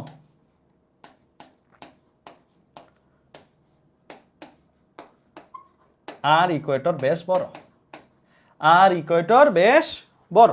হ্যাঁ, আর ইকুয়েটর যদি বড় হয়, তাহলে তুমি নিজেই দেখো যে আমরা জি এর সূত্র শিখছি কি, G equal to GM by R square. ভূপৃষ্ঠের জি এর সূত্রই তো এটা, তাই না? ভূপৃষ্ঠের জি এর সূত্রই এটা। তাহলে আর এর ভ্যালু যেখানে বেশি, জি এর ভ্যালু সেখানে কম, তাই না? আর এর ভ্যালু যেখানে বেশি, জি এর ভ্যালু সেখানে কম। তাইলে আকারজনিত কারণেও যদি চিন্তা করো যে আর ইকুয়েটর যেহেতু বড়, তাহলে জি ইকুয়েটর, আর এর ভ্যালু যেখানে বেশি, জি এর ভ্যালু সেখানে কম, মানে এটা কম হবে। এটা কি হবে? কম হবে, কাটছে আর পোলেট, জি পোলেট। এটা কি কারণে লিখলাম? এটা ভাই আকারজনিত কারণ। লিখো সবাই, আকারজনিত কারণ। তাহলে আকারজনিত কারণ, পৃথিবীর যে শেপ, সেই শেপ জনিত কারণে কি, শেপ জনিত কারণেও বিষুব অঞ্চলে জি এর মান বেশি হয়, বিষুব অঞ্চলে জি এর মান কম হয়, সরি, বিষুব অঞ্চলে জি এর মান কম হয়, মেরু অঞ্চলে জি এর মান বেশি হয়। লিখো, আকারের বা আকারজনিত কারণে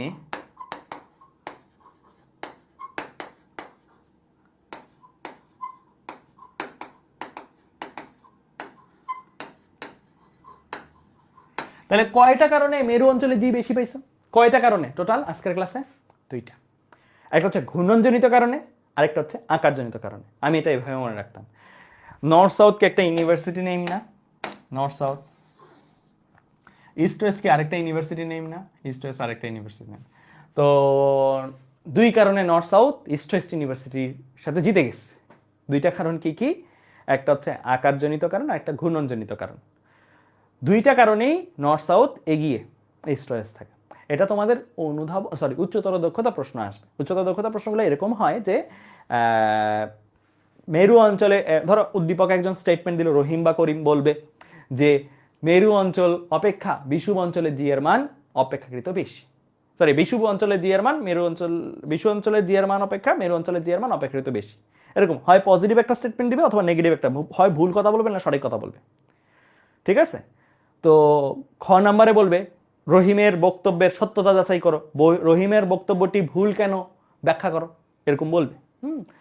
তো তখন ব্যাখ্যা করতে যেয়ে তোমার কাজ হবে কি জানো? এই পেজটা লিখা এবং আজকে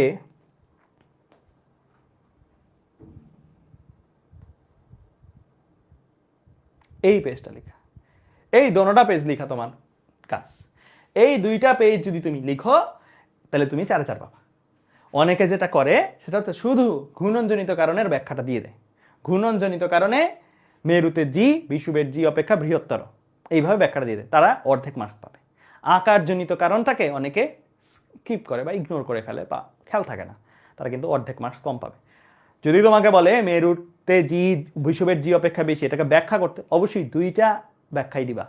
আকারজনিত ব্যাখ্যাটাও দিবা, বিষুবের তারপরে শেপজনিতর ব্যাখ্যাটাও, ঘূর্ণনজনিতর ব্যাখ্যাটাও দিবা। এটা হচ্ছে ঘূর্ণনজনিত কারণে জি এর ব্যাখ্যা, আর এটা মাত্র যেটা লিখলাম এটা হচ্ছে আকারজনিত কারণে জি এর ব্যাখ্যা। ঠিক আছে, আজকে তাহলে এই পর্যন্তই রাখি। নেক্সট ক্লাসে মজার মজার জিনিস থাকবে, মহাকর্ষ প্রাবল্য থাকবে, মহাকর্ষ বিভব থাকবে। নেক্সট ক্লাসে মজার মজার জিনিস থাকবে। ইনশাআল্লাহ নেক্সট ক্লাসে তোমাদের সাথে দেখা হবে। ঠিক আছে, হ্যাপি নিউ ইয়ার। 2024 সালে দেখা হবে আবার তোমাদের সাথে ইনশাআল্লাহ।